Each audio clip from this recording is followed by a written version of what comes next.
So once again, welcome, and let me take you through the overview of what is contained in CPHQ training.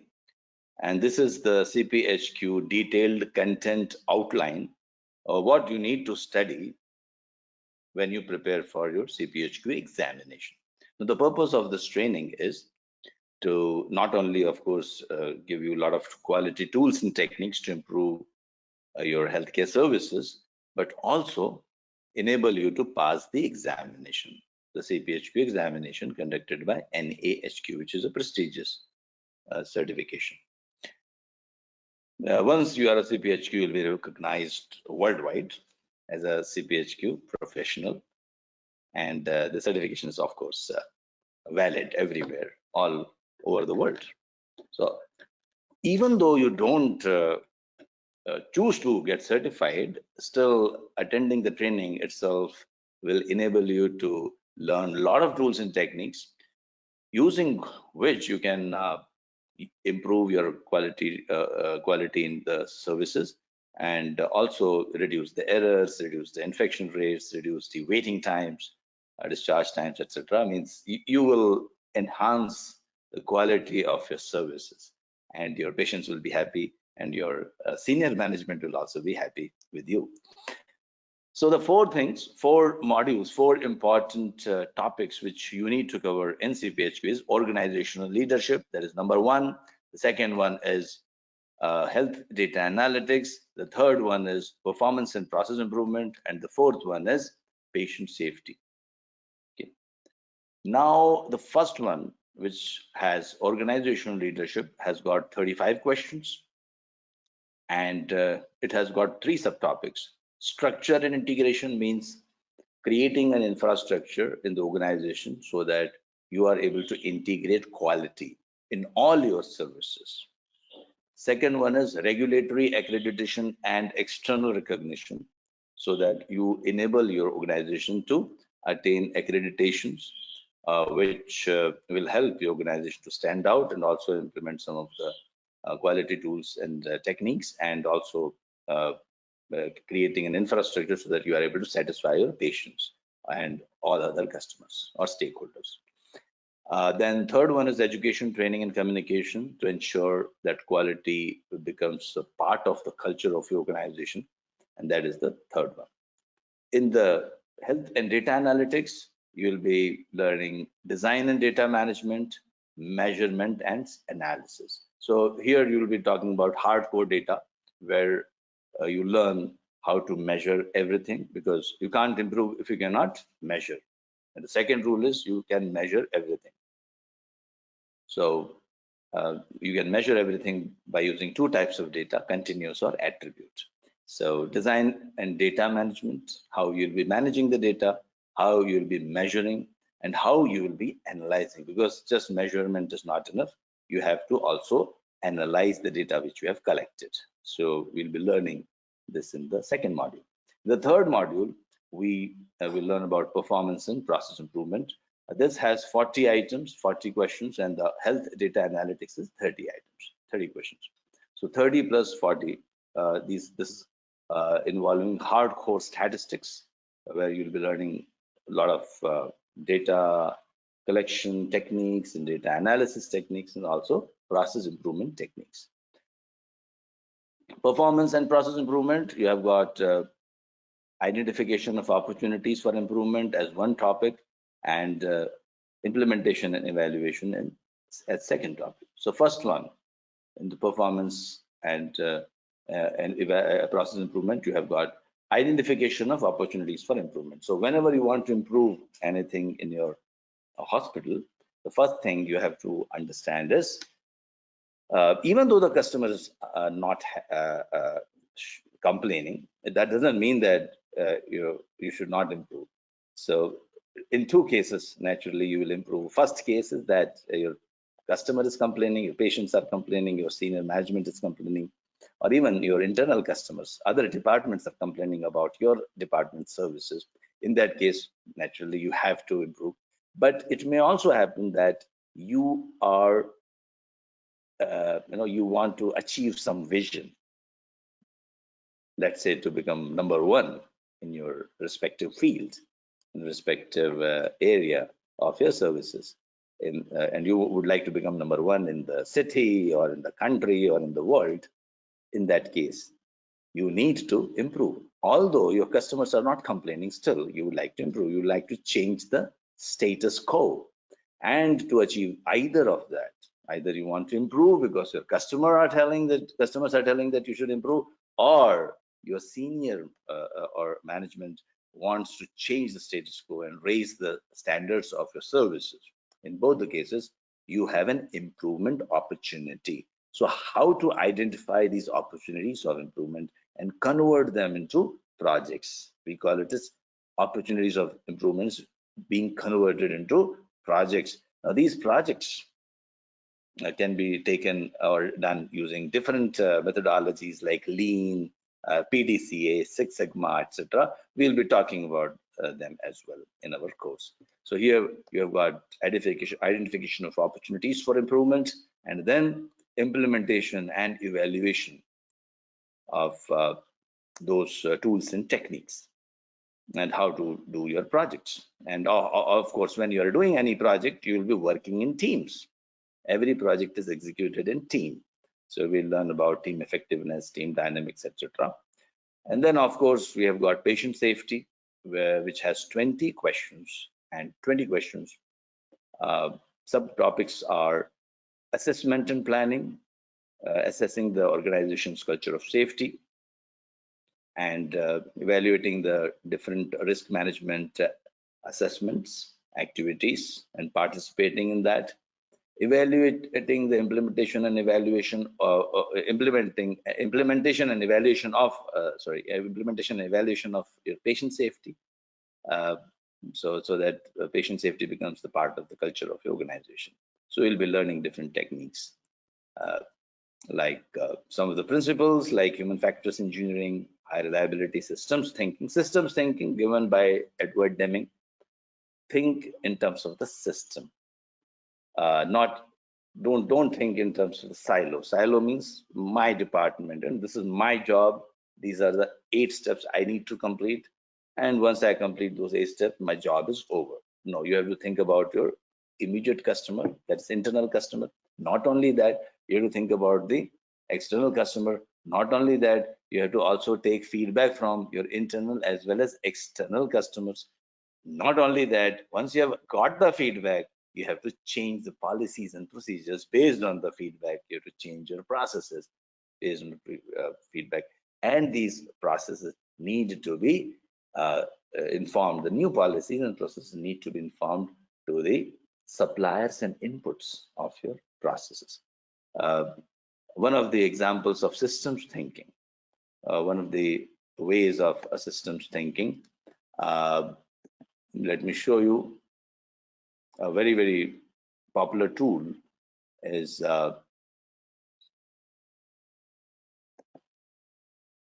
CPHQ diagram, supplier input, process output, and customer.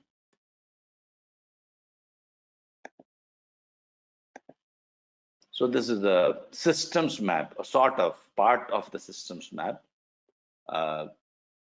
which is supplier input, process output, and customers. So whenever you have an opportunity in your hospital to improve, whenever you are trying to improve something, what you would do is, first you will alienate yourself from the problem, alienate yourself from the customer complaints or anything which the customer is dissatisfied about. So whenever you are trying to improve, first you have to identify the process. And if you identify the process, you'll always find every process has a customer. So identify the customer. When you are doing a CPHQ, you start with right to left. So you start with customers first. So here the customer is the patient. The output is the treatment. Processes are the process of treatment. Inputs are the inputs which are required for the treatment, and the suppliers. Now, if I just include a little bit of customer feedback and the senior management on the top somewhere, so I get the feedback and the senior management makes the processes and changes the policies and informs those policies and procedures to the suppliers and also makes changes in the processes, right? So the strategy, creating a strategy based on the feedback of the customer and communicating that strategy to the suppliers and ensuring the inputs, which we call a structure, totally. Supplier and inputs are totally known as structure. So ensuring the structure and the processes are capable of delivering the desired output to the customer is what is known as systems map. So have systems thinking. And this system thinking should be present not only for process improvement, but also for patient safety as well. So whatever you do in your organization, you have to have systemic thinking, systems thinking, given by Edward Deming. So this is what talks about systems thinking. Participating in safety and risk management activities related to incident report review, sentinel and unexpected event review at root cause analysis, and FMEA, failure modes and effects analysis. So FMEA also, if time permits, today we'll finish. And this is what we are going to learn. Today, we'll take up organizational leadership. So I'll be taking you through this module of organizational leadership, where in detail, I'll be talking about how to ensure the leadership commitment to quality. And today, when we talk about leadership commitment to quality, it has to be included in the strategy of the organization. And every organization has got a vision or a mission. Mission means the purpose of your existence, why the organization exists. Mission doesn't change over a period of time, it remains constant, but the vision keeps changing. Vision is generally for a milestone, for a particular time. Like, for example, you'll have 2030 vision, that by 2030, I would like to see my hospital doing these 3-4 things. So this is the vision of my hospital. So to achieve the vision, the organization creates a strategy. And how will you implement those strategies? You can use Hoshin Canary, you can use a balanced scorecard or different techniques. So we'll be learning those techniques in our organization leadership module. We'll also learn how to align the quality and safety activities with the strategic goals, how to engage the stakeholders to promote quality and safety, how to create strategies, strategic management also. We will learn about strategic management. In short, strategic management is first understanding your vision, then identifying the strengths and weakness of your own organization. What are the strengths? What are the weaknesses? And to achieve the vision, where are we lagging behind? So wherever we are lacking, we need to, that we call it as a gap.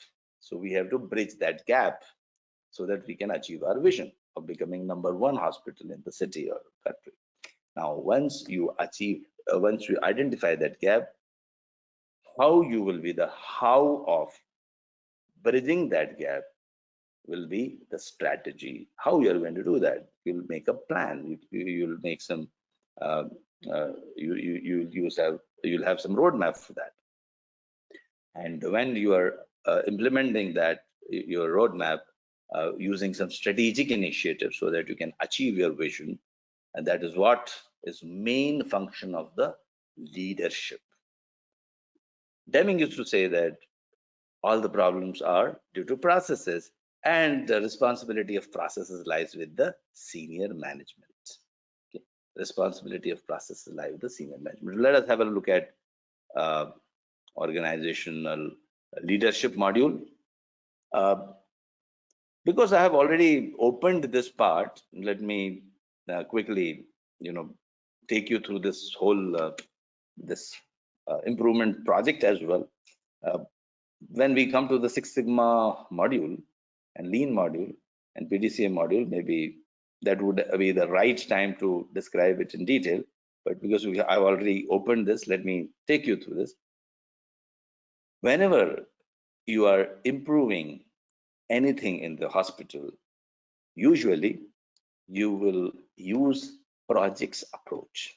So projects approach can be utilized in any methodology. You can use a PDCA method or focus PDCA as we also call it, or you can use lean, or you can use Six Sigma, you can use Kaizen, you can use TQM, although TQM is not mentioned in the right now CPHQ syllabus, but I'm just taking an example, like some of you may have undergone those trainings. So whichever methodology you are using, highly recommended is projects approach. And when you are doing any project, the definition of a project is, it is a starting point, it has an end point. It doesn't exist after some time. So whatever an organization wants to improve, you will convert into a project. Now, when you are converting into a project, usually you will write a project charter. Project charter, you are identifying, it's like a document which is an official document stating that you have identified an improvement opportunity in the organization, and it's a way of communicating to the organization, and it is also a way to formalize a commitment on the both on a part of the person who is doing the project, the quality professional who is doing the project, as well as the management and the senior management. You have to make a team, you have to form a team.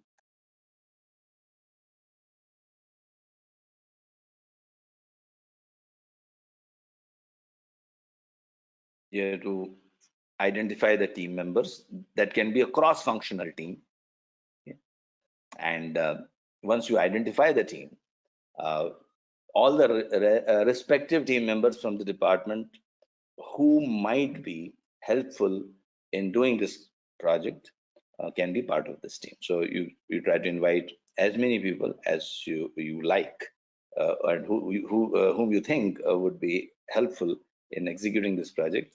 Maybe they may be from the different departments also. Once you have got in place, you create a project charter, write a problem statement and a goal statement. Problem statement is generally written with 2 to 3 things in mind. One is, it should state what is the problem, where is the problem, why we are doing this, why we are interested in solving the problem. It should not write why is the problem existing. It should not assign a root cause. Okay, then only you can do a neutral root cause analysis. It should not be any root cause analysis should not be done with the preconceived notions, and it should not be based on your logic or intuition. So there is no place for logic and intuition in root cause analysis, especially if you're following formal techniques like PDCA or Lean or Six Sigma. So here you will write a problem statement in neutral terms, stating what is the problem, where is the problem, how it impacts our services. You will not write why is the problem or what is the cause. You will not assign a blame to any person or a department. Then you may write a problem statement. Then you write a goal statement. Goal statement will tell you what exactly you want to achieve. Goal statement would be a SMART statement, SMART, specific, measurable, achievable, relevant, and time bound. SMART. It should be specific, measurable, should have a measure, achievable. You should be able to achieve. The goal should be something which you should be able to achieve between 2 to 3 to 4 to 5 months, or maybe 6 months at the most. Depends on how long you are going to run the project.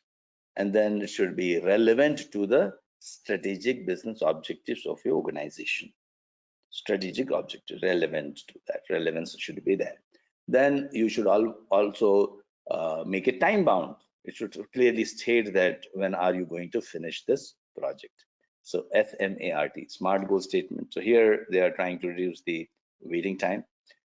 And then you write the timelines as well. And then after that, you make a SIPOC, also known as application of systems thinking, also known as structures, process, outcomes, which are important from the customer's perspective. Then we start measuring. Everything is based on measure. Everything is based on the metrics. So you start measuring the outputs on your start measuring the outputs. You start measuring the inputs and process outcomes as well. Sorry, process parameters as well. So once you measure, uh, you can use different tools and techniques. So a lot of tools and techniques we'll be learning. This one is a histogram. Histogram is having average and a standard deviation. So you can just describe. So there are two types of statistics: descriptive statistics and inferential statistics. A CPHQ should be proficient in both. Descriptive means it describes. It describes how your process is performing, and inferential statistics tells you why your process is performing like that. So first step naturally is descriptive. Descriptive means you'll know what is the patient waiting time, what is my patient discharge time, what is my infection rate, uh, uh, uh, how quickly I'm able to turn around. Now, all these things are descriptive statistics. It describes. Then inferential statistics, then you will do a root cause analysis. You can start with a cause and effect diagram. You will identify all the causes, and then after that, once you have identified all the causes, then you will get to know all the possible factors which are likely to affect your outcome. And once you have identified all the possible factors, you don't have time and resources to work on everything, and maybe not every factor is equally impacting your outcome. So what you have to do, you have to identify the most important, the vital few, trivial meaning, Pareto chart. Usually you'll find one or two questions related to Pareto chart always there. So what is Pareto chart? 80-20 principle. 80-20 principles means Wilfredo Pareto in Italy, he in 18th century found that 80% of the wealth in Italy was with 20% of the people. And he called this as 80-20 rule, Pareto principle, vital few, trivial many. That means uh, uh, if you want to take care of 80% of your problems, you can just focus on 20% of the causes. In fact, Joseph Juran is one of the quality gurus. So there are 3 or 4 quality gurus which are mentioned in the material provided by NAHQ. One of them is Joseph Juran, another is Deming, one more is Ishikawa, and we have Shewart. So that's 4 people, 4 quality gurus are mentioned in the NAHQ material. Let me talk about them as well, as I'm in the Ishikawa diagram right now. What you are seeing is an Ishikawa diagram, one Japanese quality guru who gave us a lot of quality techniques, and one of them was, of course, cause and effect diagram. And this diagram is was first used by Ishikawa, and that's why it is also known as Ishikawa diagram. But remember this part. So maybe one question might be there related to cause and effect, Ishikawa. Generally, when you are brainstorming on the causes, you have 6 branches: man, machine, material, method, and mankind. So man, machine, material, measurement, method, and mankind. And but depending on your process, you can even classify into various categories. Also, you can rename those categories. So here they have renamed the categories. See, when you're brainstorming on the causes, whenever you are brainstorming on the possible causes, say the first thing when you are trying to solve a problem is don't give solutions. There is a mistake most of the people do, that they start jumping on the solutions. Now, we are not saying that you should never do that. 70 to 80% of the time, you will be required to give solutions immediately. You can't go to data collection every time. You can't uh, go to collect the data every time. So, but in 70-80% of the time, you will be making quick decisions, especially day-to-day operations. You need to make quick decisions. You need to solve problems. So that is definitely okay. That's perfectly fine. But 20% of the cases, 20% of your problems, which occur during the day-to-day operations, they are chronic in nature. Chronic in nature means they're existing for a long time. They are there for last 2 years, 3 years, 5 years. They appear to follow a trend. You know, they are appearing to be a part of your DNA of your hospital. Like infection rate on for the last 1 or 2 years, we are at 1 to 2%. This is like, it's in our DNA. It appears that it is in our DNA. You know, patient waiting time is around 30 minutes. Patient discharge time is around 5 to 6 hours. But this is like in our DNA. We have tried everything. Day to day, we have tried training programs. We are trying hiring a consultant. We have sent people to some other some well-known hospital to get the training. We've tried everything, but still we are performing at the same level. Now, if you want to change those levels of performances, then obviously you have to do something else. There, these quality tools and techniques, the PDCA or Lean or Six Sigma, will come to your help. So here, what we are describing is are these methodologies used for solving your chronic problem. Chronic problem, I'm not talking about the chronic problems in the patient, disease in the patient, no. Chronic diseases in our processes, which are existing for last so many years. So these tools and techniques, which we are talking about in depth, are applicable to chronic problems. Okay, that means they are part of our system. In my 2-hour introduction program, I have given you information about control charts. Anyway, we'll be talking in detail about that. But those who have already watched that 2 hours module, the introduction to CPHQ, based on that information, if I just want to make a statement. So every process will have an average and a standard deviation. Based on the standard deviation, I can calculate the control limits.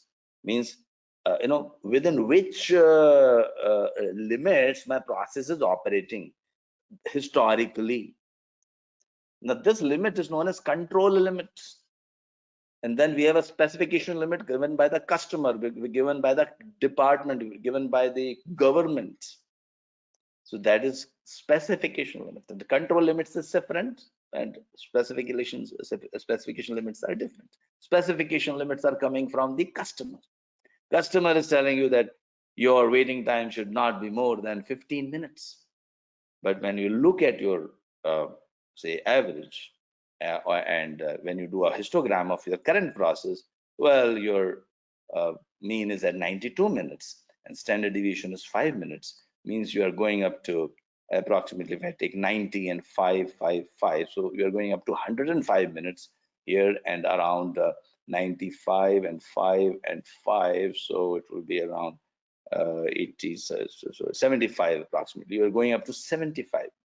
So 75 to 105 is my control limits within which my process is operating. But my customer doesn't want this. So we need to change the control limits.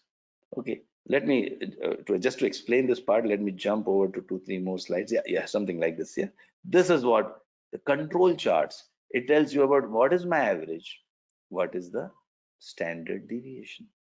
This is how my process is operating. This is the control limits of the process. Control limits are not the limits within which I need to operate my process. No. Control limits are not those limits within which I need to operate my process. Control limits are those limits within which my process operates naturally. If I just leave the process the way it is operating, it will operate within this control limits. Now I have to see is it this control limit, these control limits, are they within the specification limits set by the customer? If yes, good, I'm happy. As a quality person, you're happy, relaxed. Well, nothing to be done, just maintain. But if it is not operating within the specification limit, I need to change the control limits. Okay, so that is why that whole effort, why we are writing this project charter, is we want to change the control limits of the process. That is why we have created a project charter. Then when we want to solve a problem, start on a neutral ground. Don't blame, just alienate yourself from the problem. Look at the process. Just have a look at the process. How is the process? What process I'm talking about? I'm not talking about improving the process at all. In the first step, I'm just looking at the system, looking at the process. Who are the customers? What are the inputs? That's it. Then I describe how I'm performing. Collect a little bit of samples. 30, 40, 50 samples, good enough to give a good information about your process. If you are talking about continuous data, continuous data means can be represented on a number line, waiting time, height, weight, etc. These are continuous data. Then if the data is attribute data like good, bad, defective, not defective, uh, infected, not infected, infection rate is an attribute data. Please remember, infection rate is an attribute data. It's a proportion. Yeah, infection rate is attribute data. So attribute data, if it is, then I can use other charts. I can use a pie chart. I can use a simple bar chart. So depending on what type of data I'm having, I will choose my tools. And once I have described in the measure phase, so the previous one was define phase. I wrote a project charter and also created a SIPOC that was a define phase. In the measure phase, I collect the data. I tell the world how am I performing. That is measure phase. Then I analyze why I'm performing like that. I get all the possible causes, use cause and effect diagram, Ishikawa diagram, also known as fishbone diagram because it looks like a fishbone. And then once I have done that, I use a Pareto analysis. Which of the causes occurring most of the time? I will ask my uh, project team to collect the data. Can you tell me most of the time where is the biggest issue? So they find the biggest issue in this case is in registration process and waiting for the doctor. So now I will use different techniques. Of course, some of the techniques we'll be learning now. And I have used some techniques, analysis techniques. Based on that, I have identified the root causes. Once I have identified my root causes, then I move on to give solutions. And once I give solutions, I implement those solutions and reduce my waiting time. And I am able to sustain it for a long, long time. That is known as control phase. So improvement is improving, and then sustaining for a long time is known as control phase. That was Six Sigma in brief. You don't have to become a green belt to appear for a CPHQ training. CPHQ training doesn't need you to be like master of uh, any methodology like Lean or Six Sigma, but you should be aware of what is Six Sigma, what is Lean, etc. So, so now we have improved the process, and that was one project. Let me show you one more project. Another project is about reducing the MRI scan waiting time in government hospitals. For multiple examinations with contrast, it used to take 25 days. And when the patient required sedation, the waiting time was 6 to 8 weeks, which increased the patient satisfaction and, of course, the uh, inability of the hospital to meet the customer demand. And government is unhappy, and patient is also unhappy. So they thought that we'll put more equipment, more scanning equipment, and then that will solve my problem. But unfortunately, that did not help.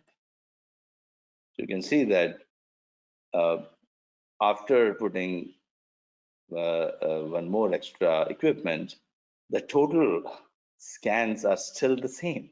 That means the equipment, lack of equipment was not the root cause. But that's what happens. You want to improve something, you think, well, I think if I put two machines or five more people, I will solve a problem. But you did not do the root cause analysis. Maybe the lack of staff was not the problem. Maybe the skill was the problem, or lack of staff was not the problem. Maybe the equipment malfunctioning was the problem, or the number of equipment was the problem. Or in this case, number of equipment was not the problem. Something else was the problem. Let us see. So now we do again, collect data, describe the process, how we are performing using histograms. Then we do a process mapping, another tool which you are supposed to know and you will be learning. Process mapping. Map the process, step by step map the process. Identify the non-value added steps. Non-value added steps. 7 wastes in the steps. Now, I've shown some examples of non-value added steps in hospitals. Walking, waiting for the lift, if you elevator, if you still remember. Please watch that. I'm not going to repeat that part. Please watch that program, in which I have already described the 7-8 ways of hospitals, and briefly we'll touch upon that again, either today or the third day, or maybe whenever we have that topic coming up. Now, when they analyze the process, they use fishbone diagram, ease impact chart. Something is easy to implement and has a very high impact. So you have ease of implementation, low, high, impact of that particular solution, low or high. So whenever I am having something which I can easily implement and as having high impact, I will choose those factors to improve first. So we created a master schedule and insurance authorization process, the whole process map, and we identified a lot of waste in the system, and then we enhanced that, and in the improve phase we brainstormed on the solutions. After reviewing the utilization data, the master schedule was modified. So earlier the master schedule was more aligned to the staff members of the hospital and the availability of the staff of the hospital. Now it was more aligned to the needs of the customers, including the outpatients, inpatients, families, and ordinary patients. And then we changed that, and suddenly our utilization improved. Insurance authorization during scheduling, enabling the radiology schedulers to pull patients into the MRI schedule prior to the original appointment. So some of the modifications were done. They are very specific to that particular hospital, so we are not going to describe that. But just to give a very, very bigger picture, earlier it was, at random, whatever is convenient to me. In fact, there is not much even thought also, or the thought goes into preparing the schedule is focused on something else, maybe availability of my department or availability of my staff. But now, after studying the incoming patient data, now it has been changed. In Toyota systems, lean, changeover, you should not be afraid of changeover. Most of the time, we are afraid of changeover. Okay, let me continue doing the same thing again and again. It's easy for me, right? Changing over is a little bit difficult. But in lean, you have to keep the customer's perspective in mind, not your own ease of functioning. And that's what they did. And they reduced the time drastically. And you can see exams per week steadily increased after the project. And now you have got new control limits. Earlier, the control limits were lower number of exams done per week. Now it has increased, new control limits. So that is another way of doing the project. Okay, so that was what I just showed you in one of the conference presentation I had made. and we will also maybe on the last day I'll show you some more projects. But let us talk about our module, which is organizational leadership. Organization leadership is a little easier. It's not very difficult. No statistics involved, no data, not much analysis involved. And if you understand the basic concepts, you should be able to pass this module very easily. But yeah, you need to understand. If you don't understand, obviously you will not be able to answer the questions. So you have to have a systemic thinking. I've already told about that systems thinking. Have a systems thinking. Healthcare framework, fundamental principle of leadership, a little bit of leadership we'll talk about.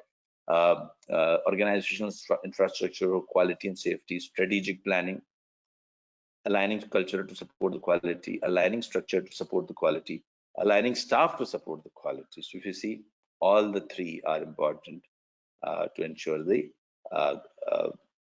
culture of quality, along with the reward system. Motivational theories, change management, creativity and innovation, all these topics, credentialing and privileging process, all these are the topics which we'll be discussing in this. So processes and systems can be classified as simple process. Simple process is like, repetitive process. You can learn very easily. It's the same process again and again, like registration process. Registration process is a simple process. It's like I can even automate if the steps are almost same. Complicated processes, they require a little bit of more knowledge.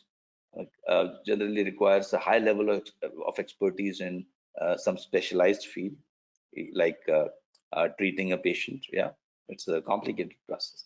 Complex processes have uncertain outcomes. You can't create formulae. You can't create equations, regression equations out of it. We'll briefly touch upon regression module. So when you collect the data over a period of time, you can start predicting based on that is known as a prediction equation. So see, complex processes are those where outcome is unpredictable, uncertain. Here, sometimes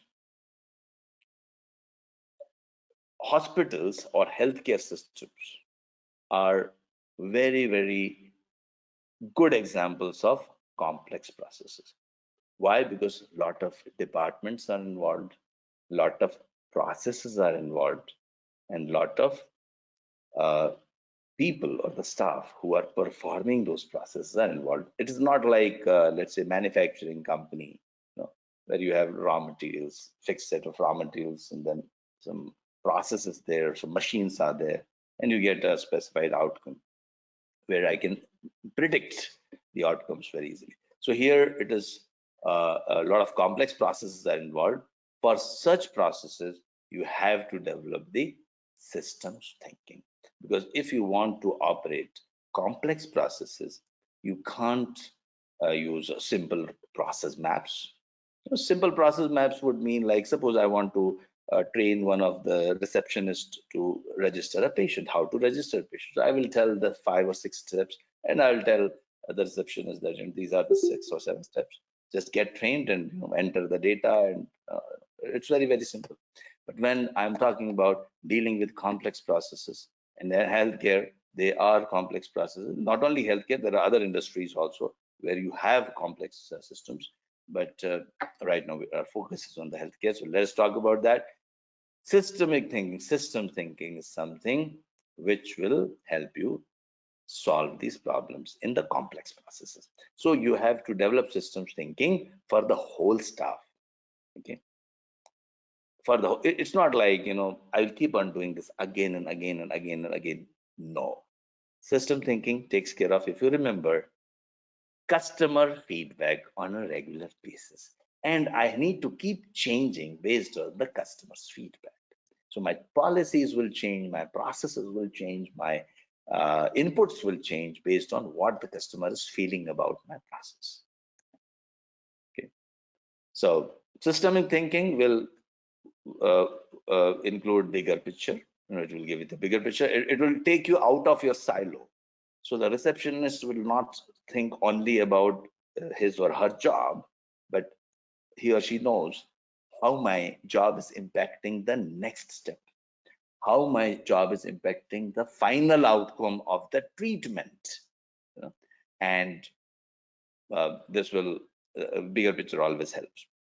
It will facilitate the identification of major components. It will also establish the relationships between the various players of the process, and it will avoid excessive attention to a single part.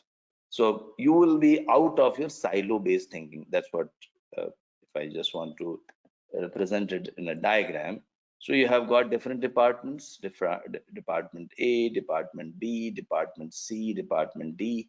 It can be billing, it can be reception, it can be OPD, it can be the wards, all the departments. A patient or your customer is dealing with all the departments. But if you are just restrict yourself to the silo thinking, this is a silo thinking. I'm worried about my department. I'm completing my job. I completed my job on time. That's it. And I gave it to someone else, hand off, completed. No, have to have process thinking. This is known as process-based thinking. And not only process-based thinking, now you have an outcome here. You have an outcome here, output, which goes to the customer. Have a bigger picture. You have inputs supplied by the suppliers. Now this becomes type of now still bigger picture, systemic thinking. You have to think of, ask the customer about your feedback. So your whole system, once it is developed like this, will ensure culture of quality in your organization. Now, who's responsible for all this? Of course, the senior management, the leadership. So we have got strategies and policies, and decisions, whatever decisions based on the feedback and based on, of course, how the process is performed, not only the customer, but also process performance. You may change your strategies and tell the suppliers and decide on the inputs. Tell the suppliers, decide on the inputs, and make your new processes, if required, changes in the process. Now, this is known as the system thinking. Okay, it integrates, it provides a basis of redesign. Any questions here? If you have any questions, please please write in the chat box, and I'll be happy to answer those questions. Okay, then comes the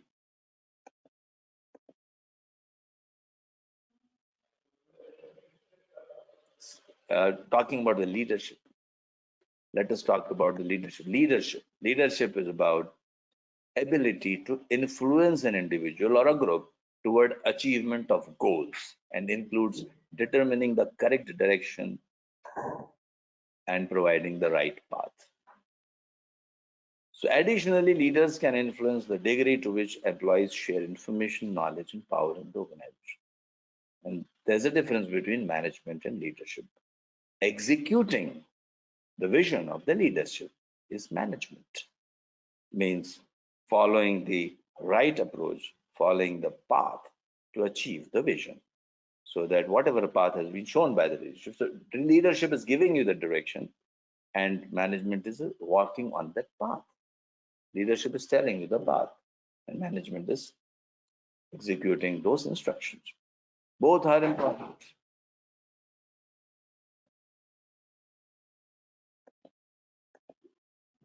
So there are different leadership styles: bureaucratic, autocratic, diplomatic, participatory, democratic, laissez-faire, charismatic, empowering, transactional, transformation. No, it's not like something is good, something is not good. It doesn't mean that you should have always democratic. That's all. See, it depends on the situation. We call it the situational leadership. We have to identify the leadership style according to the situation, according to the group you are dealing with. Some groups need bureaucratic, some groups need charismatic. See, if you are dealing with government groups, you have to be bureaucratic. You can't be autocratic there. You're dealing with your own people, maybe democratic. You choose, as I said, nothing is right, nothing is wrong. You have to decide. So bureaucratic means you just follow the rules. That's it. No questions. Follow the rules. Whatever is the policy, just follow the rules. Autocratic means follow what I say. Autocratic. Diplomatic means I have already decided what needs to be done, but I will, make it as if it's a group decision. So I'll still collect the information from everyone. And finally, we have already decided what needs to be done, but we'll make it look like it's a group decision. But everyone knows that this is like this was already decided. Although some changes I might make to the decision, but it won't be substantial changes. So in this case, you say, I'm being diplomatic. Participatory means we take information from everyone. We collect all the information, input from everyone, and based on that, we make a decision. Democratic means we take votes. Whoever majority decides, majority people feel this should be like this. Okay, let's go ahead. Laissez-faire means let it happen. The group dynamics, they will decide where we will go. Leaders just will relax, keep quiet, just watch. Group will decide something, the way things are moving. That is also a style. You have some people executing that style. Charismatic means one person is very, very knowledgeable or very, very influential, and whatever that person says, we just follow. Charisma. We have he may be right, he may be wrong, doesn't matter, but generally we'll follow. That's so that is charismatic. Empowering means we empower the people, team members. We empower them to make decisions. So we have clear policies and procedures, how much empowerment is given to everyone. And based on that, they will make the decisions. Transactional. Transactional means leader views the leader, follower relationship as a process of exchange where performance is achieved through rewards and punishment. So very clearly, like if you do this, you will get this reward, or if your behavior is in this particular type of behavior, it will be punished. So it's like transactional, give and take relationship. Do this, you'll be getting reward. If you do that, you'll be punished. That is again one leadership style. Transformational means leader is able to inspire others to change expectations and motivations to work towards the common goals. So inspiring leadership. Transformation, you transform, show the direction, inspire, motivate. That is transformational leadership. So obviously, you will find that most preferred way, if possible, is transformational. See, when we say that preferred way, doesn't mean that transformational is the best. As I said, it depends on the situation. It also depends on the group you are dealing with. Yeah. So these are different leadership styles. Autocratic. Autocratic means, once again, I'll explain the two. One question is that what is autocratic and charismatic? Autocratic means whatever I say, whatever one person, the leader says, that needs to be followed. That's it.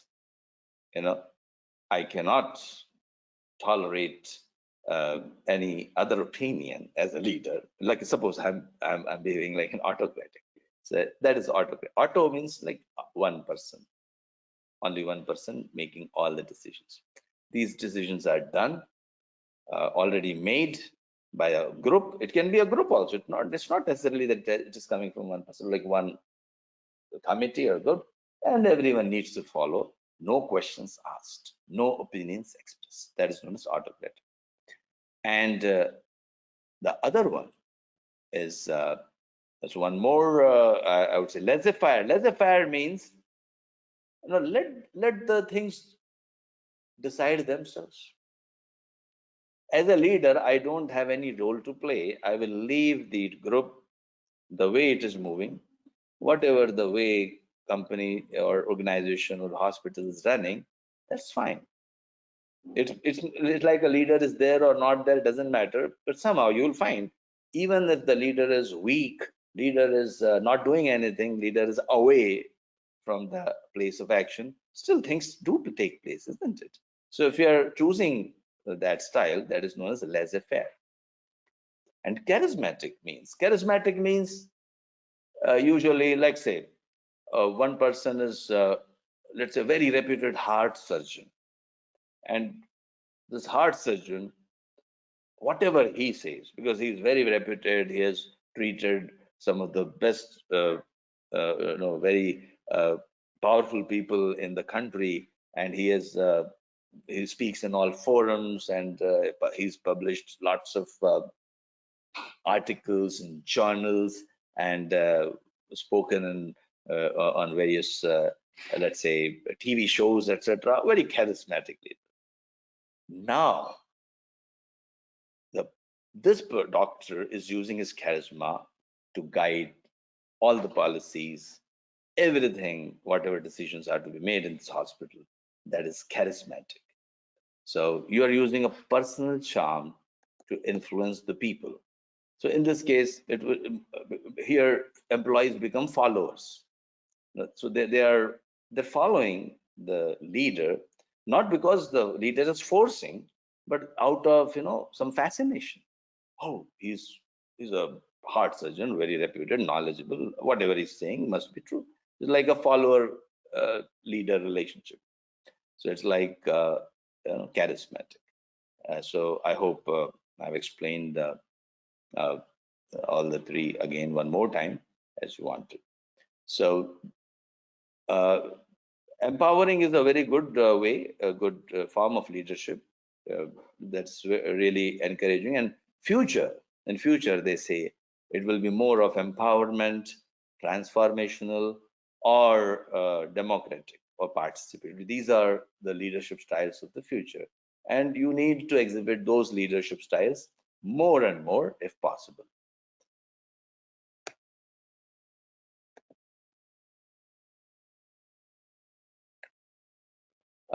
One of the things I would say during COVID-19 pandemic crisis management in hospitals, uh, uh, which kind of leadership we should be uh, choosing. Now, it depends on, again, suppose you want to implement something like a policy to wear mask compulsorily and maintain social distancing compulsorily. And people are, if you see people are not following that, if needed, you will use autocratic. Be directive, make decision. You have to do it. That's it. No questions asked. Yeah. Here I can't say, well, do you feel like we should do it or not?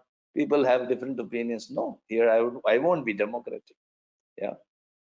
If I want to make a decision about the whole region or a whole country, then maybe I might use a participatory approach or a diplomatic approach where I would like to invite suggestions, but ultimately I'll make my own decision based on the experts. And so here, maybe other things like transformational might not work. You may not just rely on inspiring others. Maybe the people are not able to get, they're not inspired enough to wear the masks or follow the social distancing. In that case, uh, maybe participatory or autocratic might be working. Sometimes they use charismatic also. Some of the countries they have used, what they have done is they have identified some of the role models, the people in the country, they follow them, some of maybe some heroes of films, etc., or some well-known sports person. So they will send the messages, the intended messages through those role models. So you are using charismatic leadership here to implement some of the things which you need to implement during the pandemic. So I think that is some of the examples where what we can think of. So practices of exemplary leaders. They should inspire a shared vision. They should inspire a shared vision. Shared vision means it should not be only my vision. This vision should be shared with all the employees of the hospital. So if my vision is to make this hospital #1 hospital in the city, as long as it's your vision or senior management vision, anyway, board of directors, they know, governing board, they know already about that, but it should be shared vision. So you should inspire a shared vision. So here we are talking about quality performance improvement, QPI. So you should provide a vision for quality performance improvement to get the people to accept the change. So here, when we're talking leadership, we're talking about making quality as culture of your hospital. So challenge the system, so challenge the status quo, don't be happy. There's always uh, scope for improvement. So never be happy with your current performance, and you should be willing to change and challenge as a leader. Enable others, give them power, empower them. That is very, very important. Very, very important. Leaders should share the staff for decision making power and provide appropriate structure and resources to support QPI initiatives. Model the way, walk the talk. Your actions speak louder than the words. So as a leader, when you're talking about quality work, you should exhibit all the action. Your actions you should be present in the process improvement meetings. If someone has done some improvement project, you should be rewarding the employee. You should be part of that. Maybe if the team is celebrating an achievement to improve, maybe they have improved the quality of some process or a service. If they're celebrating, the leader should be present there. Leaders should encourage. That's like modeling the way. And encouraging the heart. See, encouraging the heart, again, this is a very important aspect which is ignored in many organizations. And especially when you're talking about quality, it's not only about data and analytics. You should be also emotionally intelligent. Emotionally intelligent means you should understand that most of the decisions by human beings are taken or made not on the basis of data or logic. They are made on the basis of emotions. Okay, so you have to understand that part. And emotional intelligence would mean that you should be first aware of your emotions, and then you should be also aware of others' emotions. Both are important.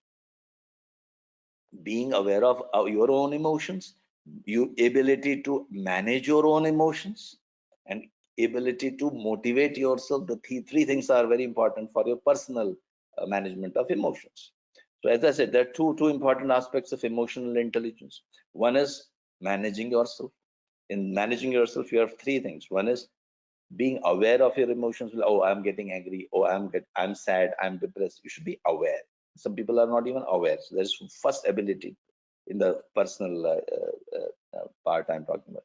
Second thing, you should be able to manage. So even though I'm feeling sad, well, can I manage that? After being aware, you should be able to manage it. You should be able to come out of the situation. The second and third part in this personal emotional management is you should be able to keep yourself motivated. That's the first part, personal management of emotions. Then the second part is, of course, you have to manage others. So first you have taken care of yourself, now you have to manage others. Managing others, again, being aware of their emotions, being aware of the fact that they're also having the same situation, they're also in the same situation as yours, they also have their emotions, they also have, they may not be aware. Now you can't tell them to, please be aware of emotions, please manage your emotions. You can't do that. You can't keep telling that. You have to manage. You have to get the work done as a leader, especially in terms of quality. So what you have to do, you encourage the heart. Heart means telling, emotionally manage them. Tell them, use emotional management is like using stories, using pictures, using uh, you know, uh, different things which people like. Maybe I'll just elaborate that a little bit more. It is coming from a neuro-linguistic programming. If you undergone, I'll just take 5 minutes. That will explain this a little bit better. So I will just share my whiteboard.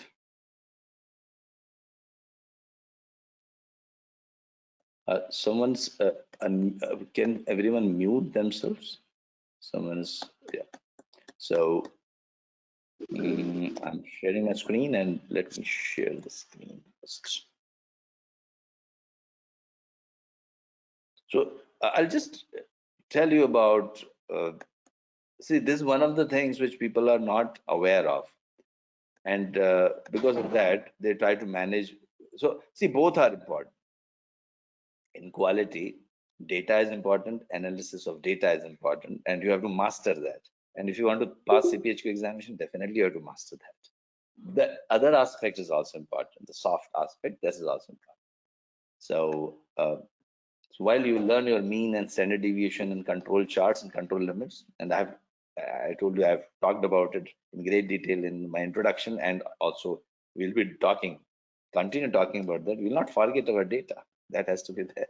But this part is many times ignored. So let's say if I'm trying to make the nervous system of you know like let's say, yeah. So here let's say, now I know that a lot of doctors are present in this training, so please ignore my drawing. But I'm trying to tell you that there are three parts. I'm just from layman's perspective I'm talking about. Now we can call this as a reptilian brain, okay? Although you have got better scientific names for these systems, but we can call it reptilian brain. This we can call it this mammalian brain. So mammalian brain is mostly it is making decisions based on the emotions, and this we can call it as human brain. This is developed more in human beings. Also, another name, I think this is called neocortex. Neocortex, right? It appeared newly in human beings few, maybe 100,000 years ago. So I am not sure about the dates, but recently, relatively recently, it appeared in human beings. It's also more developed in human beings, and still it is developing as part of the evolution. All reptiles have got this brain. All reptiles have got this brain. It is all mammals have got this brain developed. That is why it is called as mammalian brains. And of course, human beings have got all the three parts. So reptilian brain takes care of situations like if I say there's a stimulus, so immediately it will respond. So within a few milliseconds, like it's flight or fight response. If you see a danger, immediately, without thinking, without analyzing too much, you will run away from there, or you will be ready to fight. Either case. So this is like reptilian brain, quick response. Then you have got mammalian brain. Mammalian brain is so if I take mammalian brain is about, there is a stimulus, then it it triggers some hormones. So we have emotions, and I think physicians and people from healthcare system, they will be able to elaborate more on that. If I remember going by my biology lessons of school, there are 10 organs, I think, so, who are responsible for these secreting the hormones. But anyway, whatever it is. So here, mammalian brain regulates the emotion. Like some situation is there, some stimulus is there, and based on that, some hormones are triggered. Based on these emotions, you respond. You are responding to the emotions more than the stimulus. Okay, that is mammalian brain. And then, of course, you have got our neocortex. Neocortex of course, neocortex has also got two parts, left and right. I'm not going to that discussion of left brain is more analytics, 2 plus 2 is 4, and right brain is music and creativity and all that. So I'm not going to that. But neocortex takes care of it as a stimulus. Obviously, emotions will be there because hormones are still there, but you will have the main function of this would be after emotions, you have got this neocortex. You will say, I would say, analytical thinking. Analytical thinking. So this only neocortex is capable of it. Based on that, you will respond. So, like for example, um, you know, say like mammals. If you look at the cat or horse, they don't have like they can't do 2 plus 2 is 4, or they can't visualize the things. What will happen to me after 7 days or after 2 years, or how I visualize myself after 10 days?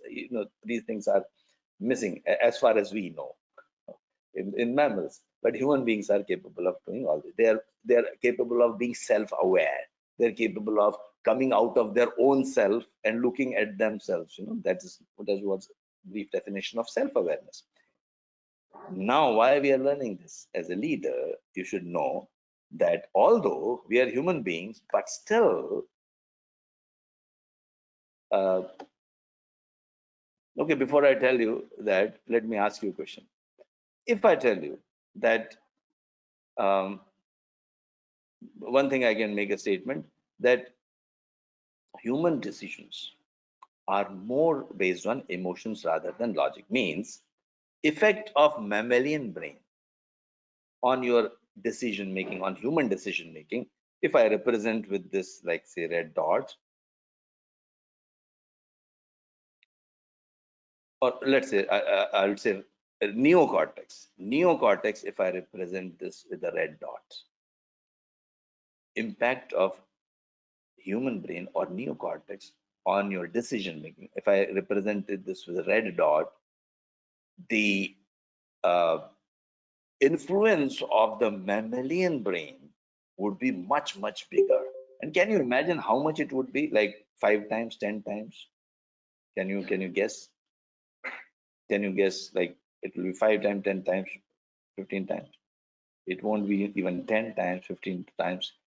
In fact, if I were to symbolize it, I would say if this dot represents the impact of human brain or human decision making, the the volume of the room in which you are sitting right now, that represents the impact of mammalian brain on human decision making.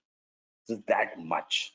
It's like mostly you are influenced, all your actions are influenced by your emotions rather than logic. For example, pizza is not good for you, but you know what happens when you see the pizza.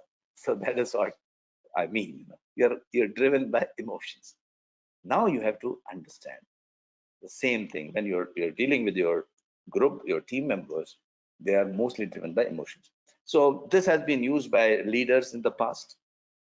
So if you see all the good leaders, they would have uh, when you are dealing with the leaders, and that is what it means by encourage the heart, manage with emotions.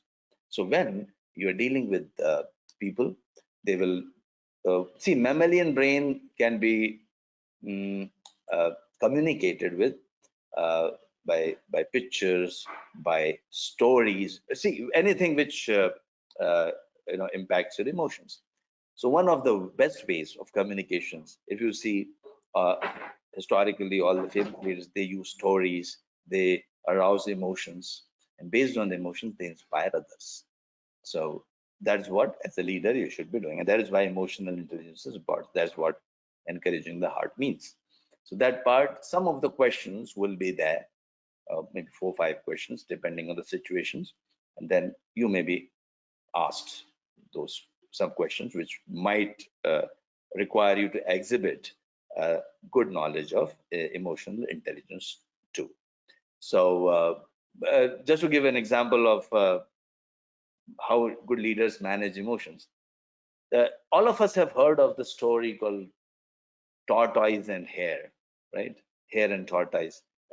They decide to have a running some race, and then tortoise tells hare that, whatever they decide. But all of us know that, logically, if we think logically, we know that the story is untrue. Like this story, that there was never a tortoise who could speak to a hare or a rabbit. The rabbit can't talk, isn't it? They can't talk to a tortoise. So it's an imaginary story. But we'll still tell the story to people to drive home a point, saying that slow and steady wins the race. Now that is logical thinking, but to tell people that slow and steady wins the race, something I want to drive home logically, a logical point also, I'm taking help of a story. What am I doing here? I am again using emotions. Emotions of the good leaders always use that. So that is one thing you need to understand. Now you have to also understand the governing body in most organizations assume full responsibilities for oversight of the organization and quality activities. So if there are too many errors in the system, leaders are responsible for that. If there are too many delays, leaders are responsible for that. That's what Deming used to say. If there are too many complaints, infection rates are high. So main responsibilities lies with the leaders and governing board and top leaders. Any problems with quality, it has to be linked to the governing board. They are responsible for strategic planning, which I told you about: mission, vision, values, and goals. And then they are the team, senior management of the team, who will be responsible for driving culture of quality as well in your organization. So they are the team responsible for creating policies, procedures, providing the resources to establish quality principles and quality culture in the organization, on the hospital. That is why they are important. I think we have come to the break time, so this is time to take a break. This conference will now be recorded. So let us talk about the organizational infrastructure. And one of the leadership responsibilities is to get involved in the strategic planning. So let us look at the strategic planning process. So because the environment is dynamic, because there are frequent changes and we are dealing with complex processes, leadership should take active part in strategic planning, and the policies and procedures should be aligned to the changing environment. Strategy is defined as the plans and activities developed by an organization in pursuit of its goals and objectives, particularly in regards to positioning itself to meet external demands relative to its competition. So for that, obviously, you have to understand the environment, and then you have to identify the gaps which is preventing you from achieving your vision. So before we take up the steps in strategic management, let us understand what are the goals of strategic management. So strategic management is, in a way, providing a framework for thinking about the business. It also gives you the direction. It creates a fit between the organization and its external environment. It will help the organization to cope with the change. It can foster anticipation, innovation, and excellence, and facilitate consistent decision making depending on the environmental changes, both internal as well as external environment. Internal environment changes might be related to change of staff members, changes of equipment and facilities and resources, or external can be any external factors like political environment uh, or governmental rules and regulations, or the economic state of the uh, country or the region where the hospital is located.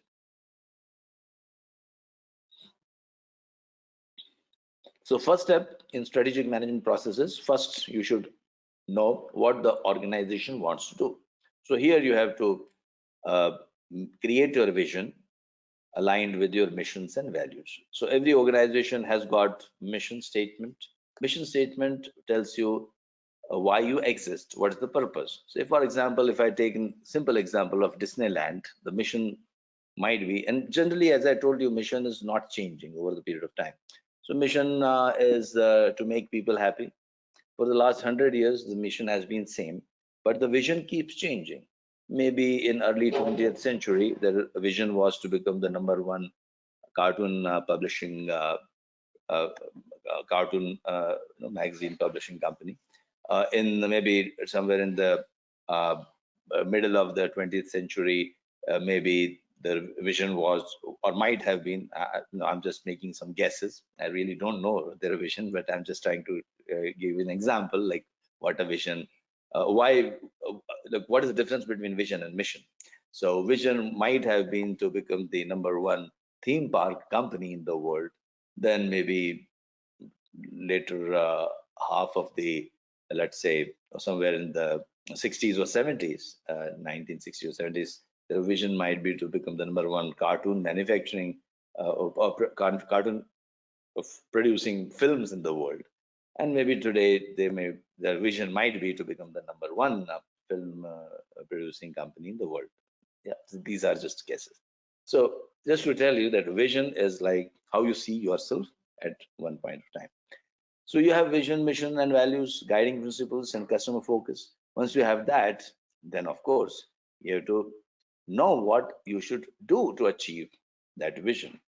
So here you need to identify what are the things, what are the resources, and what policies and procedures will take you to your desired goal. Once you know that, then the third step is what you can do, what are your capabilities. It is more like what are your inner strengths, internal strengths, and weaknesses. So where do you lack, and what are the strengths or strong points you have? So you may be having expert resources with you. You may be having maybe good location or good reputation, etc.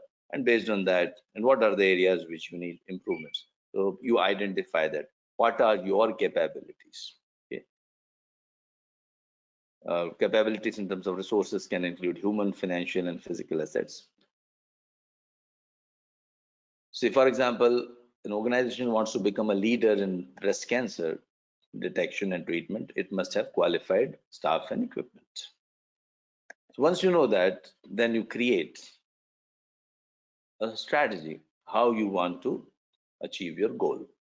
So you are aware of your destination, you are aware of your capabilities, you are aware of the gaps, you formulate the strategy.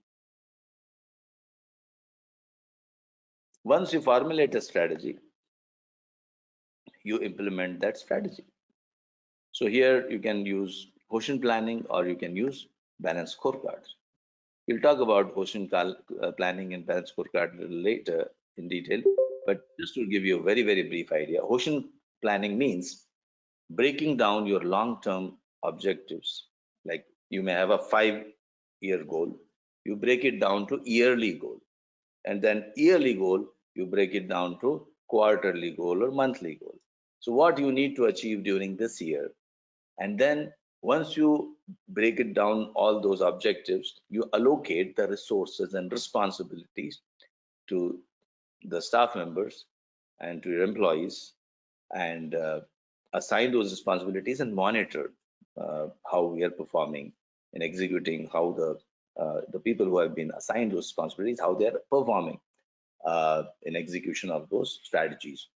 And then, of course, obviously, all the goals need to be achieved through some initiatives. So all these initiatives should be aligned to the strategic goals, and the responsibilities should be allocated to all the employees.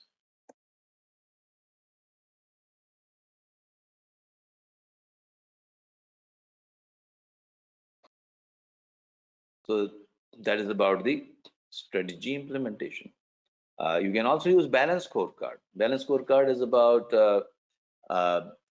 about you have to identify the four areas: the people, the internal processes, your financial performance, and the customer related performances. How you see yourself financially, how you see yourself, how you would like to present your hospital uh, to your customers, what kind of image you want to build up, what kind of patient satisfaction score you want to achieve, then how your internal processes should be functioning, your waiting times, discharge time, medicine dispensing time, all the internal processes. And then, of course, how you have to ensure the motivation of your employees and training of your employees. That's growth. So all these things are part of the balance scorecard. So that also we will talk about. So implement strategy using quotient planning or balance scorecard or anything else, whichever is your whatever your senior management decides, and keep measuring and controlling your KPIs. So whatever you have decided, if suppose whatever KPIs you need to monitor, whatever you have decided, you'll be monitoring those KPIs, and initiatives, whatever you are going to take up to achieve your goals stated in your vision. You will keep measuring. Are you reaching towards that goal or not? How are you performing in those initiatives? And if you are not, then you have to take a corrective action. And if you are, then you have to maintain that. So that is about controlling. You can use dashboards, you can use visual boards or other tools to achieve that. So that was about strategic planning. Now, how would you align the culture to support the quality in the organization? So what is the definition of a culture? So let's see all these points one by one. First, let's look at the definition of the culture. Culture has been defined as the social glue. It is the collective behavior of a group. So you will see that whenever you're talking about a group, whenever you are referring to a group, you'll find that they will exhibit a peculiar behavior. So whenever three or four people come together, you will find that they will start exhibiting certain behavior. You know that, like you go to a department, you say, oh, this is even buildings. You go to buildings, they have got particular built-in A behavior culture. Culture means uh, when you are dealing with that particular group, some of the identical characteristics this group will be exhibited. Just to give an example, like you have IT culture, you have got HR culture, you have got sometimes you'll see even the floors have culture. You go to the fifth floor, there's a fifth floor culture, sixth floor culture. Like, so typical behavior of uh, a group. So heart of a culture is the notion of shared values. So every culture, every group will have some shared values. They will have some common stories. Yeah. So how to develop good culture? So you should talk, you should tell positive stories about the positive performance of your team members whenever they achieve some good quality. If they complete an improvement project, then you talk about that, you publicize those stories. of achievements. And here, of course, we're talking about quality. So strong culture always enhances the cooperation. It provides a sense of identity and commitment to something larger than the individual, and it creates definitive competitive advantage between the organization. So if you are able to establish a very good quality culture, you will have an edge over other hospitals. So some of the elements of the culture are, some are tangible, some are intangible, some are visible, some are not, like values and norms. They are hidden elements. The visible elements are like slogans, brands, colors, ritual ceremonies, stories, legends, myths, heroes, typically. That is what this culture is. So first we have to assess the culture. First, you should measure the culture in terms of quality. How quality is treated in your hospital? Is it, are people aware of it? Do people know what is a process, why process is important, or there's only blame game happening? People, there's an error, people blame someone or some person or a department, or strong actions are taken uh, against individuals, or maybe root cause analysis in place is well structured, or maybe you have got very uh, strong culture or mature culture of process orientation and system orientation. It depends. So you have to first assess. You should measure your culture and provide feedback to the leadership and staff, and undertake interventions that will reduce patient safety risk. So here you should support the leaders. What is the role of leaders? They should show visible support through making quality and safety everyone's responsibility and not only quality department's responsibility. Make QI or QPI, quality performance improvement, part of the strategic planning process. So you should encourage, when you are making your strategies, you should talk quality. You should put the initiatives related to quality in those strategies. And you should reward anything which is favoring the quality, improving the quality of your hospital. You should reward the employees and reward such acts. So old negative stories should be replaced with new positive ones. Sometimes, this doesn't work. Oh, we tried, we did focus PDCA, it's an eyewash, nothing happened. These are all wrong stories. Whenever you do 10 projects, maybe 2 or 3 will fail. Don't talk only about failures. Learn from the failures, but talk about positive stories as well, or maybe talk more about that. Encourage people who are taking up quality initiatives. Celebrate the successes. So whenever you have quality day celebrated, you have got patient safety day celebrated. Whenever uh, some green belt or black belt projects done in as part of the Six Sigma initiative celebrated. Inspire people to a vision which is critical, and leaders must enable others to achieve the goals and objectives, uh, to achieve the quality, and they will drive the change, as we have seen earlier.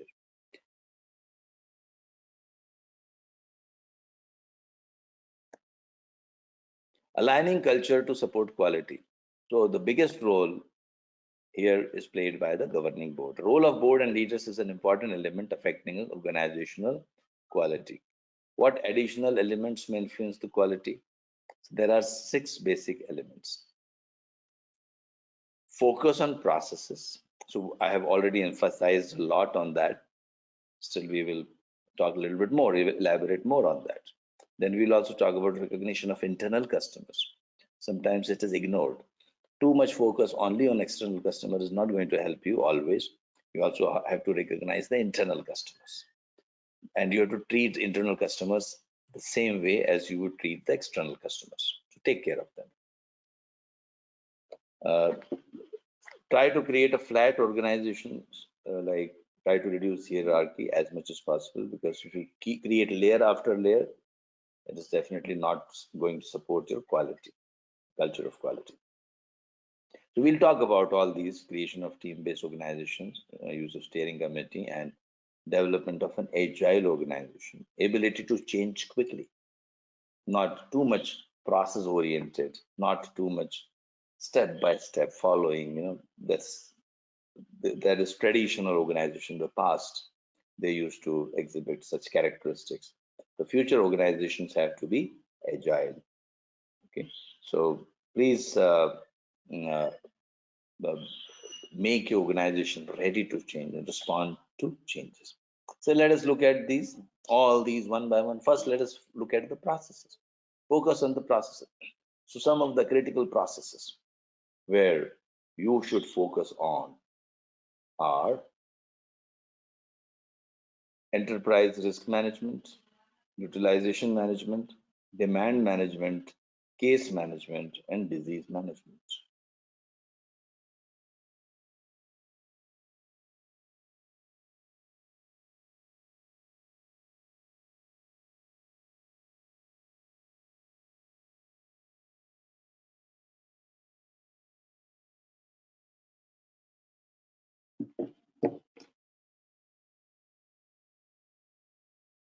So let us see one by one. Enterprise risk management. Enterprise risk management is an organized effort to identify, assess, and reduce risk to patients, visitors, staff, and organizational properties to protect the organization from financial losses.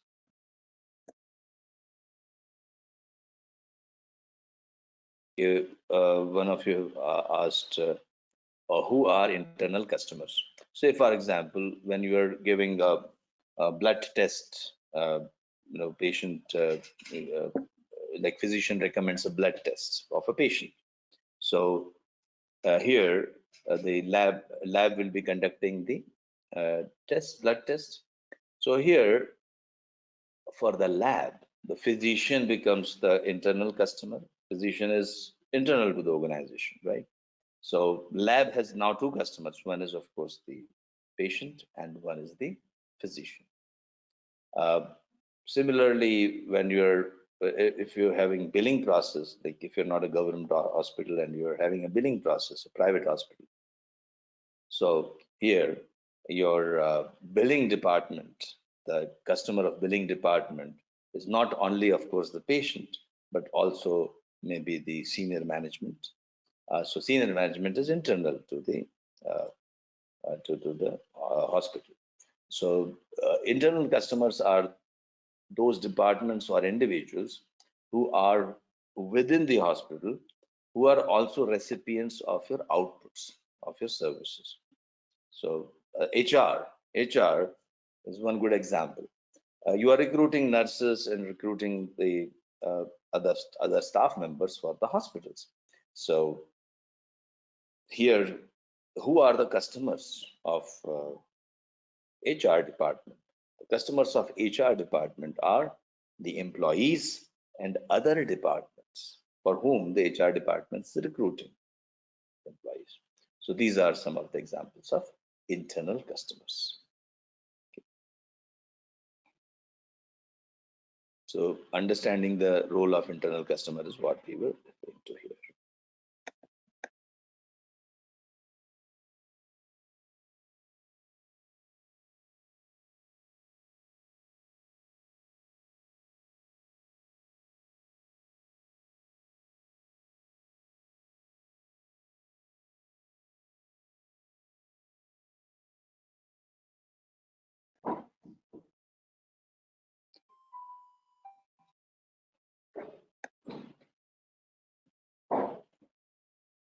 So enterprise risk management, as we are referring to, so it is not only to protect the organizational financial losses, it is also about any other risk. It can be reputational loss as well.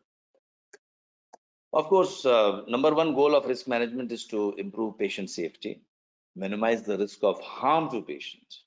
So that is the primary risk we are talking about, through better understanding of systemic factors that inhibit caregivers' ability to provide safe care. So that is one. Plus, of course, Other risks include operational risk, financial risk, legal risks, technology risk. Some you may be using obsolete technology, or you got some technology which might become obsolete immediately.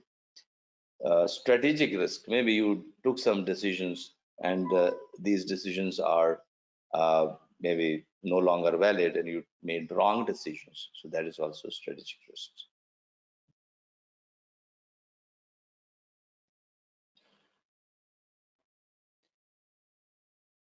So there is a change of scenario now in terms of risk management. Earlier it was more focused on finance and reputation, but now it is more focused on patient safety.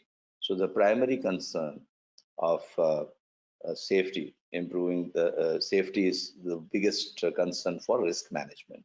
Minimize the risk of harm to patient through better understanding of systemic factors that inhibit caregivers' ability to provide safe care. Uh, Now, variety of methods to report are used, not only paper forms, which were earlier used. You can use electronic forms, telephone calls, anonymous reporting, person-to-person reporting. All these are so risk management has evolved from early days. Earlier we were focusing on investigating only serious occurrences. Here you are also investigating with equal importance is given to near misses, and even though error did not occur, but it was likely to occur. So we are being more proactive. If there is an adverse incident, earlier you were focused on interviewing the staff or taking action on the staff. Here now more focus is on root cause analysis and to be done with the whole team. Earlier it was information from investigation kept confidential. Here develop a corrective action, share with patient safety committee and others within the organization, not to talk only about that, not to only talk about patient safety, not to only talk about, keep the information. It doesn't mean that you have to share the information with everyone. You have to share the information with the relevant people. Okay, so that is what the new form is. Earlier it was focused on blame and train, blame the person and train the person. Now it is focused on perform a criticality analysis chart and determine the root cause of the near miss or the adverse occurrence and take an action on it. Earlier it was made only necessary to talk to the patient when if it was very much required, or you don't have to tell all the information to the patient. But now advise the physician to speak directly with the patient and family and talk with them about any unexpected outcomes and errors and keep them apprised of steps taken to make environment safe for next patient. So some of the changes you can see. Earlier, you were working with the department involved to develop the corrective action. Now you are also working with the team to develop a patient safety improvement plan. Earlier, the assumption was that action is taken to correct the problem that occurred. Notice only when it happens again that no action was taken. Now, monitor the patient safety improvement plan to determine that changes have been initiated and that the changes have really taken place and they have made the difference too. So earlier, if we've just made the changes, that was good enough. Now we have to see whether these changes are making a difference also. Key parties in the dark about risk management earlier and occurrence reporting, but now establish ongoing patient safety education, publish patient safety bulletins that address specific patient safety issues and organizations' approach to managing them, and provide opportunities for patients to identify methods of improving patient safety and to share them with the administration. So please be aware and read those tables. Wherever the tables are there, please read those tables. Some of the questions might be coming from there. So some of the basic enterprise risk management functions are Maintenance and monitoring of effective incident reporting and occurrence screening. Then it can be claims management too.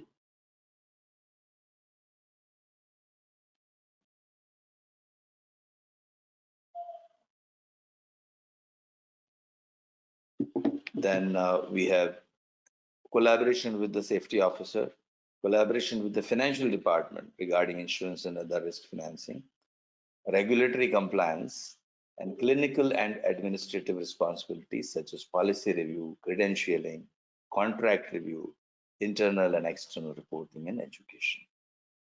So every hospital should have risk management department or a team. If possible, have a chief risk officer as well. So whoever is assigned the risk management function, either it can be a team or a full department headed by a risk officer, chief risk officer, these are the functions of the risk management department. Process of enterprise risk management. So these are the 5 steps which you need to take care. First is identify the exposure to accidental loss. See, risk is something where you have to act mostly as you should have a preventive plan for a risk. What is the definition of a risk? Risk definition is any event which is likely to occur, which has a probability to occur. It's not that it will occur for sure. If something is going to occur for sure, that means you have to have a plan in place for that, and that becomes a regular operation. But risk is something which is likely to occur. It may pose a threat to the hospital. So risk will always have a probability associated with that. Sometimes it may be low probability, sometimes it may be high probability. And depending on whatever probability it is, you need to identify you have to identify the event, you have to identify the probability of occurrence of that event also. Examine various risk management techniques to reduce the exposure. So there are different risk management techniques, like you can mitigate, you can avoid, okay, you can reduce, you can sometimes you can just accept. Yeah. So it depends on that particular risk. Some risks can be totally avoided, some risks can be mitigated. So depending on, or some risks can be transferred. Transferred means to third party, like insurance. You can get an insurance and transfer a risk to third party. These are all your strategies of risk management. You can implement the chosen technique, whatever technique you have chosen, and keep monitoring the effectiveness of the chosen technique. So if you have, let's say, transferred the risk by taking insurance, then is it effective or not? And if it is, maintain it. If it is not effective, then obviously you can change the strategy. So these are your basic 5 steps of managing the risk. Risk, generally nowadays you have got fully qualified risk officers. Some people have taken risk management as their profession. By the way, we also conduct risk management training. We conduct project management training. We are also authorized accredited training provider of PMI. And one of the important topic in project management is risk management. So just to tell you that this is like a nowadays profession. Many people have chosen risk management as the profession. It's a very, very important role nowadays. Risk managers have to play, not only in hospital, but in a lot of other organizations too. It is not necessary that you have to have a person should be formally qualified for risk management. Even some of the hospital staff, if they want, they can be part of the risk management function. And risk management is more of visualizing the threats to the organization, visualizing all the adverse incidents which might happen. In fact, in risk management, if you're talking about the broader risk management, risk can be positive also. Sometimes risk can be like good for the organization. Like anything which is resulting something in the favor of the hospital, that is which is unexpected, which is something which has a probability of occurrence, which will benefit the organization. That can also be treated as a positive risk. But yeah, whenever we talk about risk management, mostly we are referring to the adverse incidents. So as I said, it can be financial, it can be reputational, it can be safety related risk, or it can be uh, related to patients, it can be related to your processes, technology, anything.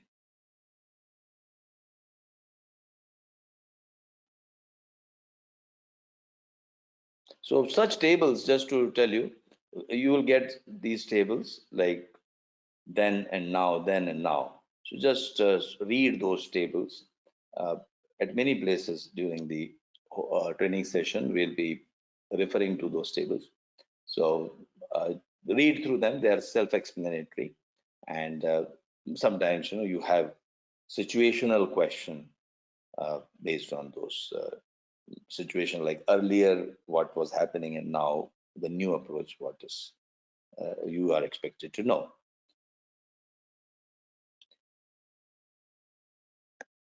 Now, continuing with the education and skills for risk managers, you should have a clinical knowledge to review the care and provide guidance to clinical providers of care.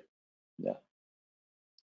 Knowledge of healthcare law, you should have you should be able to review the legal documents, and you should also have knowledge of insurance industry so that you are able to make decisions regarding insurance coverage.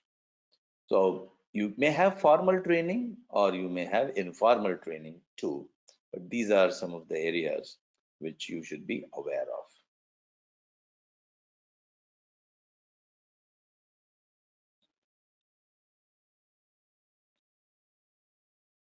So you can have market related risks, regulatory related risks, hazards and third party actions related risks.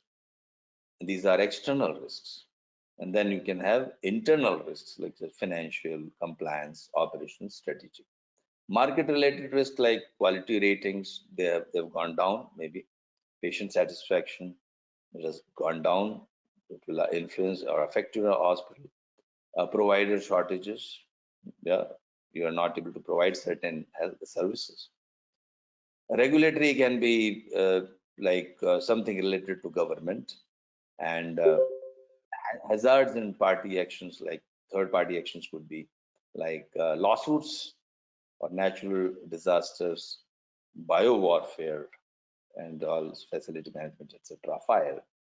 And compliance related can be malpractice, or you are not compliant with if you are in Saudi Arabia, like Sabahi, or if you are a JCI accredited hospital, so you are not compliant with those standards which to which you are accredited for, or NABH if you are from India or respective countries. So that can be compliance related. It can be financial related. We don't have enough money, profitability is low, and operations related, that your operations are not up to the mark, and they are not able to deliver their uh, desired outputs. And strategics, as I told you, it can be due to wrong decisions. There's a risk or possibility of making wrong decisions. So just to talk about different ways of identifying risks, you can brainstorm, you can create a risk register. You'll create a risk register, and some of the uh, risks, some of the ways of strategies of dealing with the risks, not only in financial but otherwise also, are risk avoidance, like you totally avoid. Like for example, I don't want to take the risk of uh, because I don't have enough facility for cardiac care, so I will state very clearly that that is not the area where I would be treating the patient. So I'm totally avoiding it. Shifting means I will shift it to some external agency. Yeah.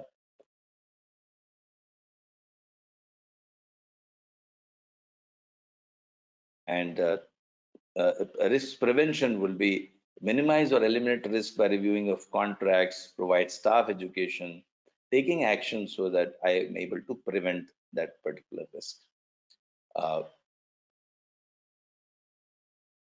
Risk transfer means like insurance, and risk retention means I'm accepting that risk. I'm okay. I'm fine with that. I'm aware of that, and I'm prepared to take the losses, bear the losses. For that, we'll keep some money aside. We have some funds we'll keep aside to take care of that part. Okay. So that was about risk management. Then comes utilization management. Utilization management is about utilizing your resources. So obviously, you should be able to utilize your resources effectively. It's the process of evaluating the necessity, appropriateness, and efficiency of the use of healthcare services or facilities against established guidelines and criteria, like clinical practice guidelines and clinical pathways. So what are the goals and objectives of utilization management? You should be able to utilize your equipment, your facilities and services effectively, efficiently and effectively. So you should be able to get the value which you are supposed to get from those facilities and equipment and resources. And also you should be able to utilize them efficiently at a lower cost. The utilization should be fair and consistent. And if there are identified problems, you should be able to resolve them in timely manner. So try to have optimal quality care. So you should see there is a limit to up to which we can spend on ensuring the quality. So optimum limit is something which will give you the desired quality levels at the minimum costs. And ensuring one of the main utilization management goals is ensuring staff about the appropriate and cost-effective use of all the equipment and resources. So this is what utilization management talks about. So some of the utilization management functions would be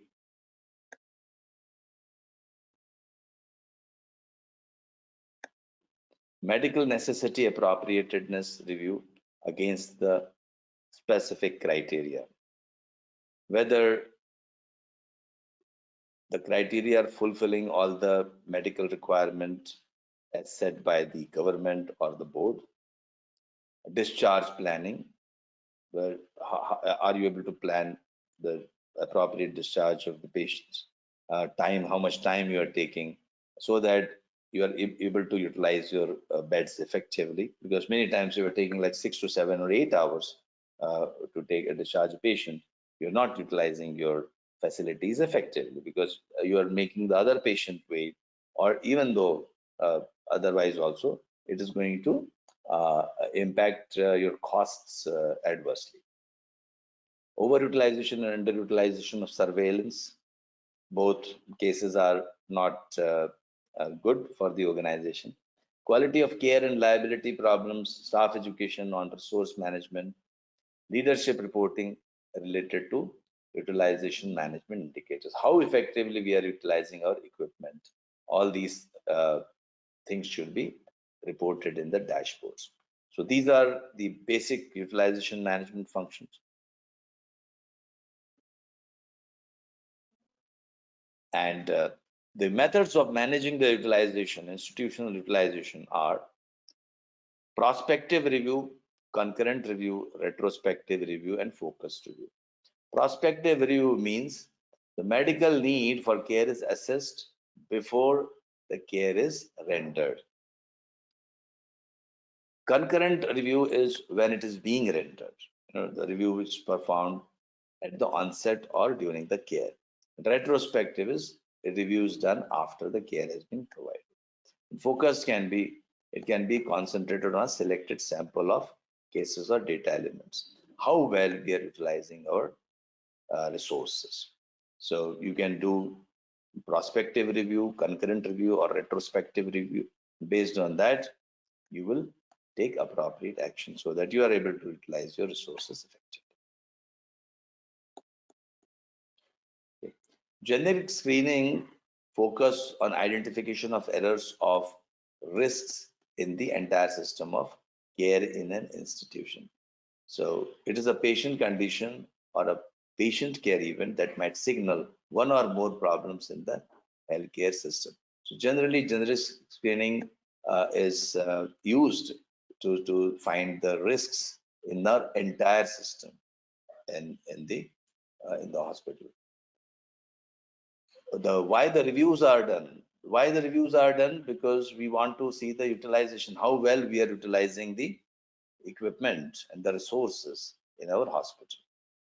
So to ensure optimum utilization, we have to conduct those reviews.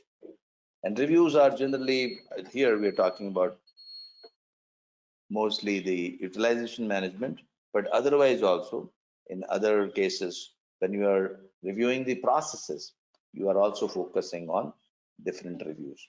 Whenever you are doing or performing any activity, whenever you are executing any plan, reviews are generally used. So it can be, reviewing before you are providing a care means you are ensuring that nothing goes wrong. While you are providing, you're monitoring certain parameters, and then retrospective would mean that everything is over, and then you are talking about the lessons learned, what could have been better, how something which you could have done better. You're talking about that.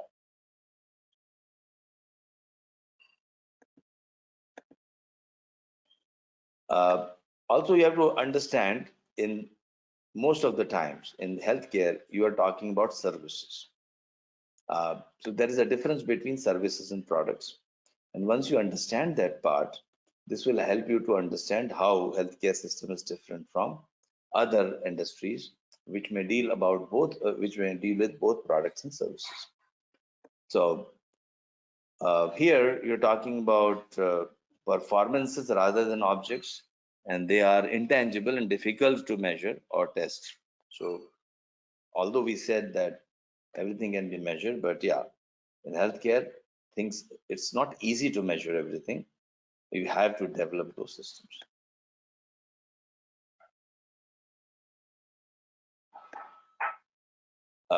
Heterogeneous from provider to provider, like customer to customer. So here, you don't have a one particular way of providing a service.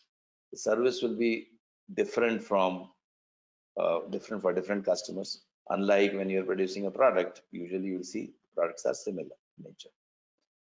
Inseparable services consumed by the customer as soon as it is rendered. It is like, it is the service is like if we are buying a car. So it's a product. So product is utilized over a period of time. But here it is service. It is consumed by the customer immediately. It is perishable. It cannot be inventoried. It is not a product. It can't be saved or resold. So there's a huge difference between service and products.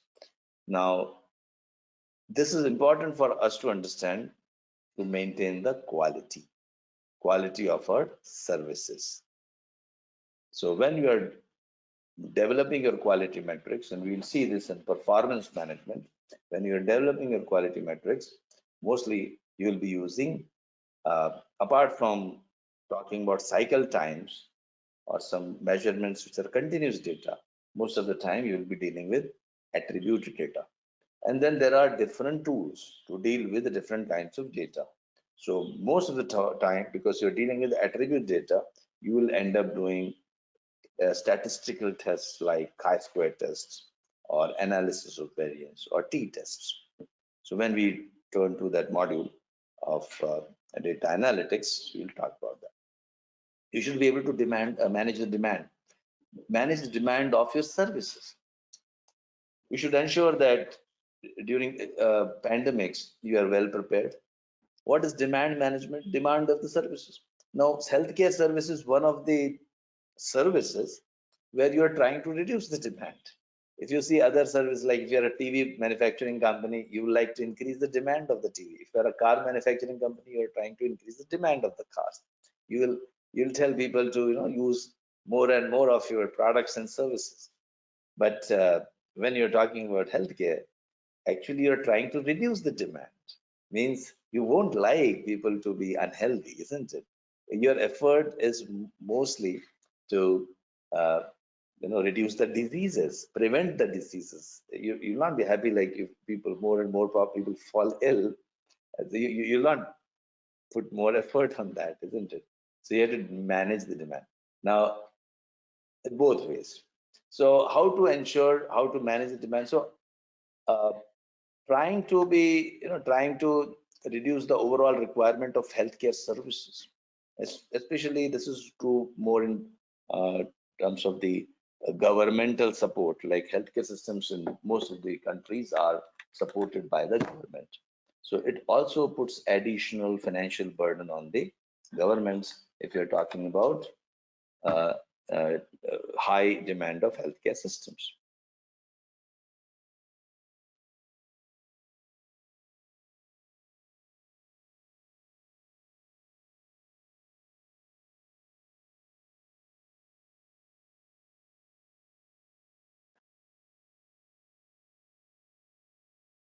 So your more focus should be on the prevention. If you focus more on the prevention, then less on intermediate intervention, uh, you will spend less on higher level intervention or active case management. So most of the time, healthcare systems should ensure that you are able to spend enough resources, time and money to prevent the demand of your healthcare services. So you can use nurse advice lines if someone has an issue. Like a good example is pandemic.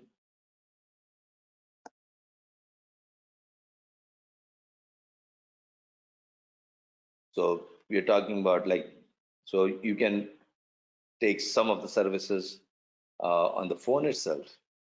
You can use handbook, guides, booklets, newsletters, information systems, spread the information about the pandemic so that less and less people get infected. Shared decision making, uh, medical informatics, preventive services, vaccination, surveillance program, all these things are some of the services which will reduce the demand of your healthcare system. Let us take a quick break. I think it's not scheduled, but usually, so let's take a around 10-minute break at this point of time because it has been around more than 1 hour. So typically we have break scheduled every. This conference will now be recorded. While you're dealing with processes, you have to recognize the importance of the internal customers also. So each process has got internal and external customers, as we saw in some of the examples. An employee can be an internal customer when he or she receives the material, information, or services from others within the hospital. And conversely, an employee can also be a supplier. So if he's a supplier, then the recipient of the product or service will be the internal customer.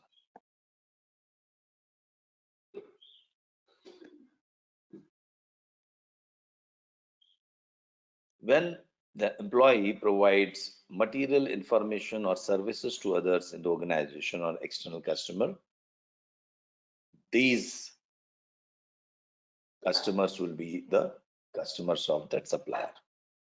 So some example would be like a nurse sends a specimen to the lab. The nurse is the supplier and lab is the customer. When the lab sends the report, the nurse becomes the customer, and lab becomes the supplier. Now, when you are considering your internal departments as your internal customers, this will help you to improve the relationships, because I may be a customer to some department, and that department may also be a customer to my services. This will help you to understand the processes better, cutting across the silos and focus on the overall processes with respect to the external customer, which is the patient.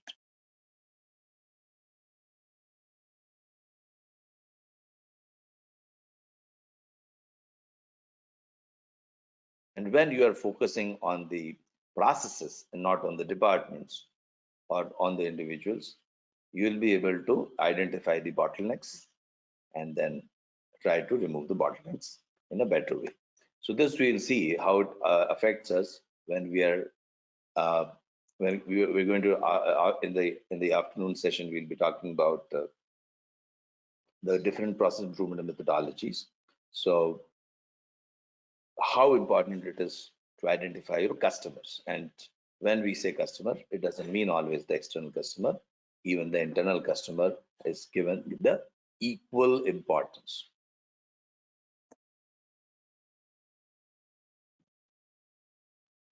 So recognition of internal customer also establishes the importance of the department sometimes who are not in direct touch with the external customers. Like HR department is one example.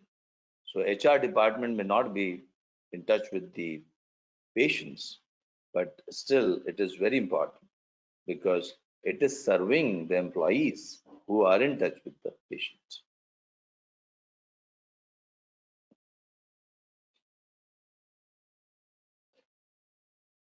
Then one of the important things you have to see as the this is the demand of the future as well.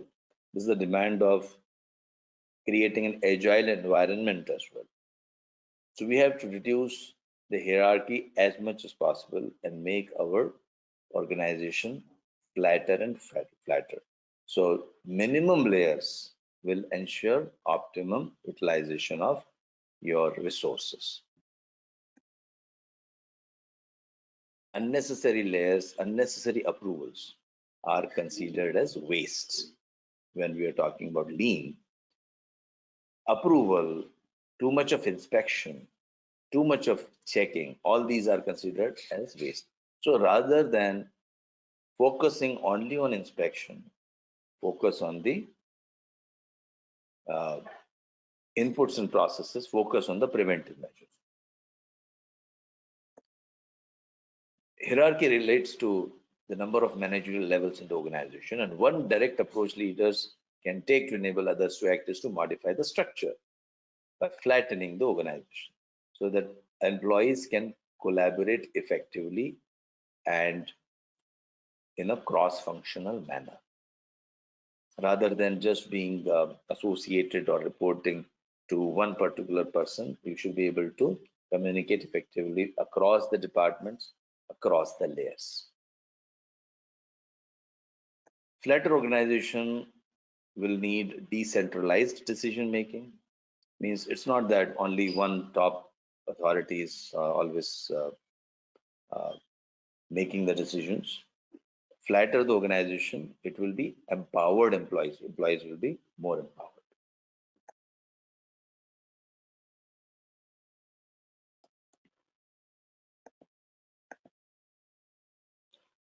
When you are taking up improvement projects, and this is to not only for quality, otherwise also any project, but here we are talking in terms of or from the perspective of the quality. So you have to achieve everything using teams.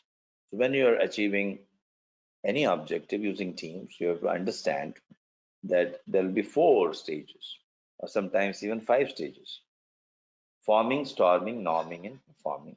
And then once you complete the project, improvement projects, quality improvement project, you can also adjourn the team. So that is why we say sometimes the 5th stage is also they're adjourning the team. Adjourning the team means you have to dismantle the team. Now, we are talking about quality improvement projects. See, quality improvement projects are generally a one-time activity, as I told you earlier. It has a starting point, it has an end point. And the quality improvement project will always have cross-functional team. Now, these team members are not reporting to the quality manager or to the person who's leading the project. These people are reporting to their respective departments. So it's very important for the person who is managing these quality improvement projects to understand the team dynamics. So whenever you're bringing people together to achieve any objective, the first stage is forming. Forming means you form the team. When you form the team, people are trying to know each other, uh, uh, get introductions, and agree on the goal and vision. But you don't expect them to immediately start working on the objectives of the project. Typically, they will exhibit a little bit of resistance. People are more focused on their uh, on some concerns like how do I fit in this particular team? What is my role? Sometimes it may be a little bit of discomfort also. Something like why Mr. A is made the leader of this project, why not me? I'm having more experience, etc. So there will be some storming. So you have to allow some time for that, and you have to understand that after some time, if you allow some time, after some time, everyone will uh, stabilize. The whole thing will stabilize, and the people will accept each other. That is known as norming, and then the team starts visualizing itself as a group, and we move from I to we. And then once that happens, once the norming is completed, then only the team is ready to perform. And then, of course, you achieve the objective. And once you achieve the objective of, in this case, of course, the quality objective, then you adjourn the team. Adjourn the team means you dismantle the team. You say, okay, project is over, and you successfully achieved the objective. And you close the project formally and send the people back to their own departments. So when you're doing a quality improvement project, it is not necessary that the people or the team members will be working full time on the project. They'll be doing their respective jobs. The physician will keep treating the patient. Nurse will keep taking care of the patients. The billing department person will keep billing, and the recruitment department will keep recruiting the people while they are contributing uh, to that particular project. So once that is done, you can say, okay, fine, objective is over, and then adjourn the team.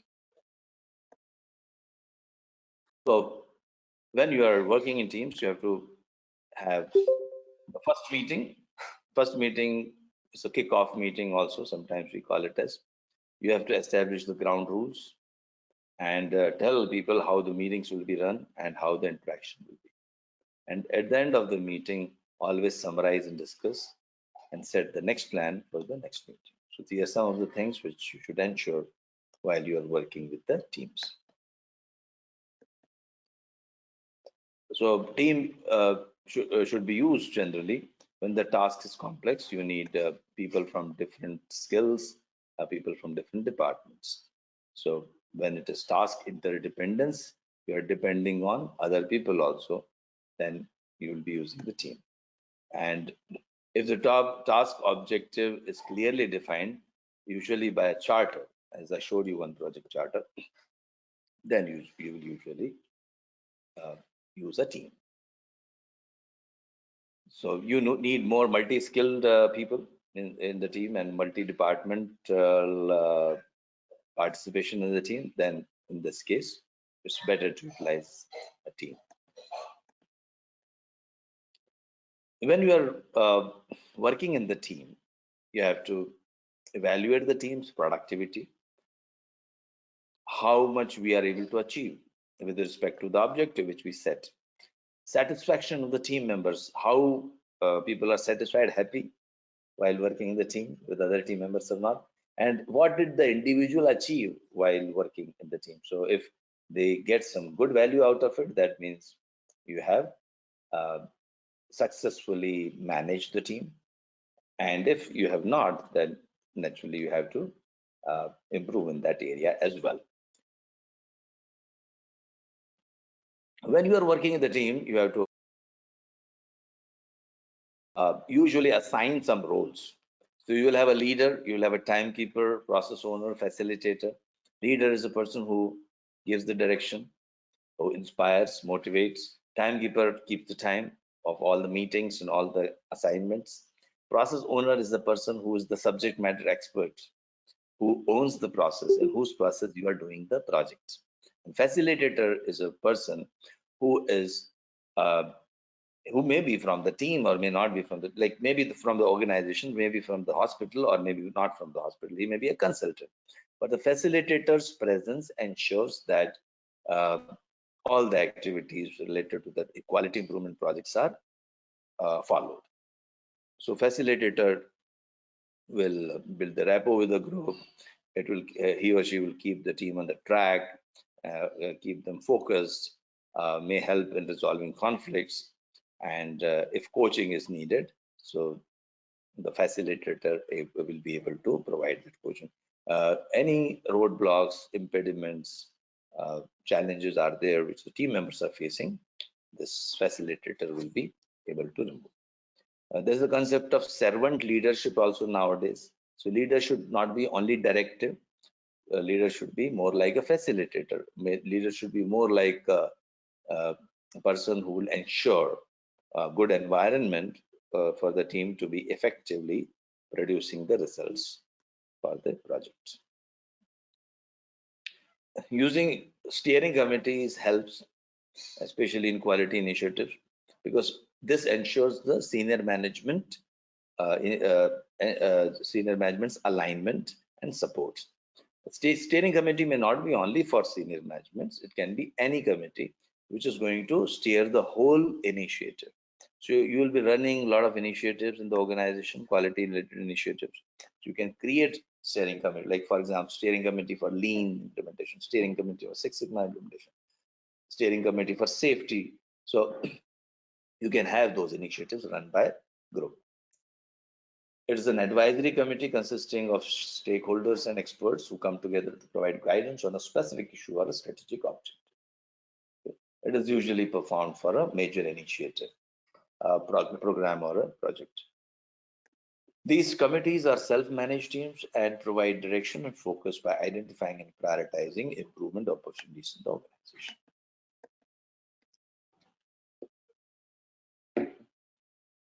Now, I was talking about the agility. What is agile? Agile means ability to quickly move and change and respond. So agile team, you have got team members and then a coach or servant leader. So very important in agile teams, you don't have directive leadership. You have cross-functional teams, multi-skilled teams, and they have a common objective. This common objective is usually achieved within a time period, like 2 weeks time, 3 weeks time, 5 weeks time. So when the team are working in as agile team, sometimes they are also known as scrum team. So if you are applying agile, we call them scrum. Like rugby, you know that if you see, there is a difference between relay racing and rugby. In relay race, what happens? You hand over the baton to the next person. I completed my job. I'm giving it to you. So there are handoffs given. In Scrum, like Scrum is like team formation in rugby game. In rugby, what happens? The team moves simultaneously with one objective in mind. Like in this case, they want to put the ball in the goal. So they move together. If you see in rugby, they'll be moving together. They'll have a formation and they'll keep doing the job. Like the whole objective is to somehow put the ball in the goal. So when you're working as an agile team, you'll break down your objectives, whatever you want to achieve, in smaller objectives, which you can complete in two weeks, 2 weeks time. We generally call it iteration, or sometimes you call it a sprint also, like 2 week sprint, like 100-meter sprint. So in 2 weeks, I need to achieve these two things. In next 2 weeks, I'll achieve these 2 to 3 things. So the team, cross-functional team, is self-managed team without too much of directions from the leaders. So this is the what is said is in the future, most of the organizations will be agile organizations, and the world is moving towards that. 10 years, 20 years, 30 years down the line, you will have more and more organizations as agile organizations. Coming to the education part, you have to ensure the staff are well trained in quality. You should have a lot of quality programs running in the organization. Staff education is important, and then evaluate the result of the training at different levels also.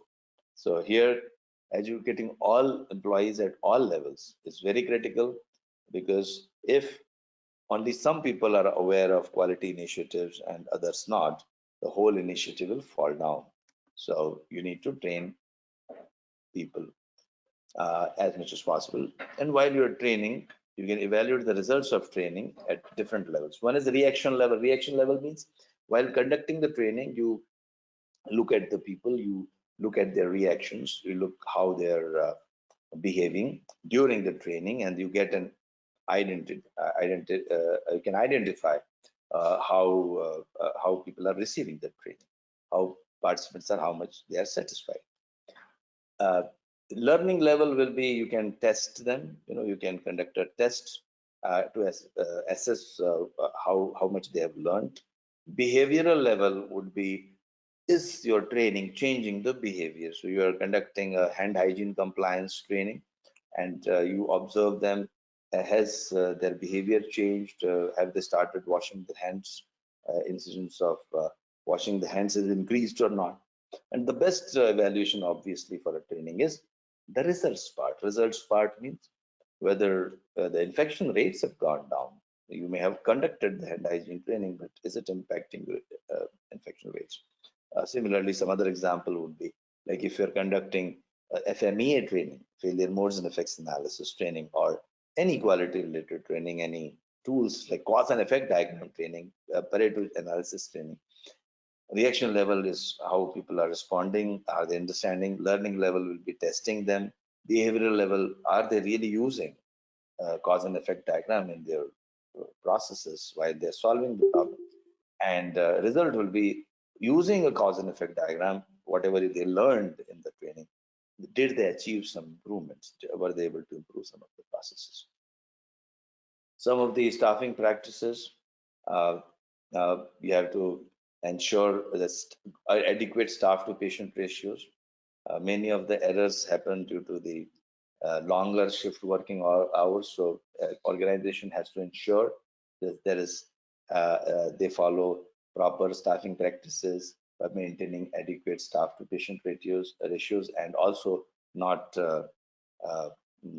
allowing the staff to overwork, because many errors happen due to, as you might be knowing, due to overtime. Aligning rewards to support quality. So rewarding for quality, motivational theories, and setting up a reward system.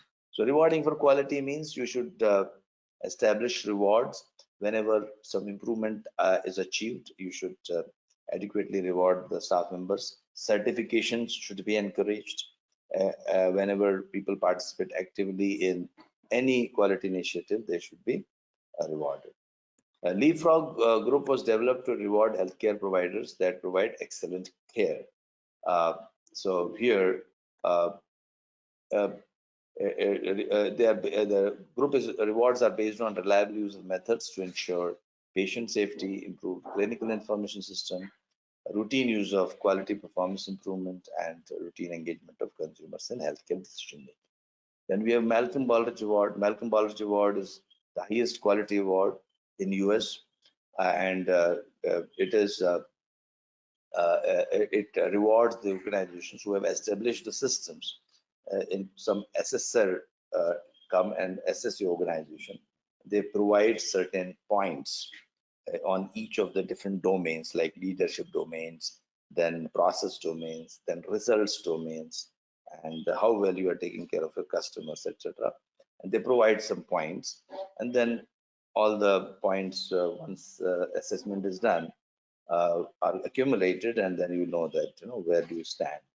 Uh, every organization, every company, or sorry, every country has got their own quality management uh, evaluation systems. So EFQM is one of them. Sheikh Khalifa Excellence Award is in the UAE. King Abdullah Quality Award is in KSA.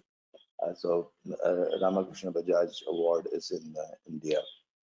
So there are CII Exim Bank Award of Excellence, that is also there in India. So you have got different countries, they have their own award systems.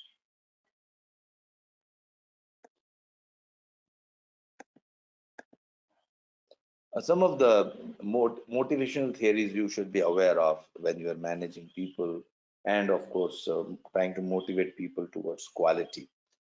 And while you are establishing the rewards for exhibiting the behaviors towards quality, is some of the popular motivation theory is Maslow's need theory.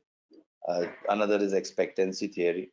So, for example, need theory is Maslow's need theory, uh, is about identifying the level of the employee, at what level that employee exists in the need pyramid.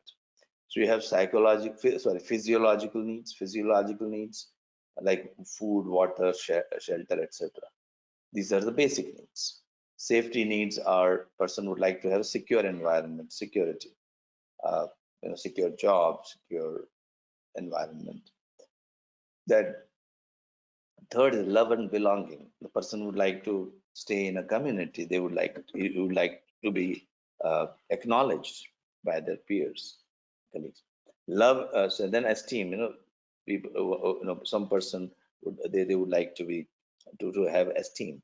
Now the thing is, you have to identify the person at what level they are right now, and as the person moves from one level to another, he or she will be motivated due to different factors.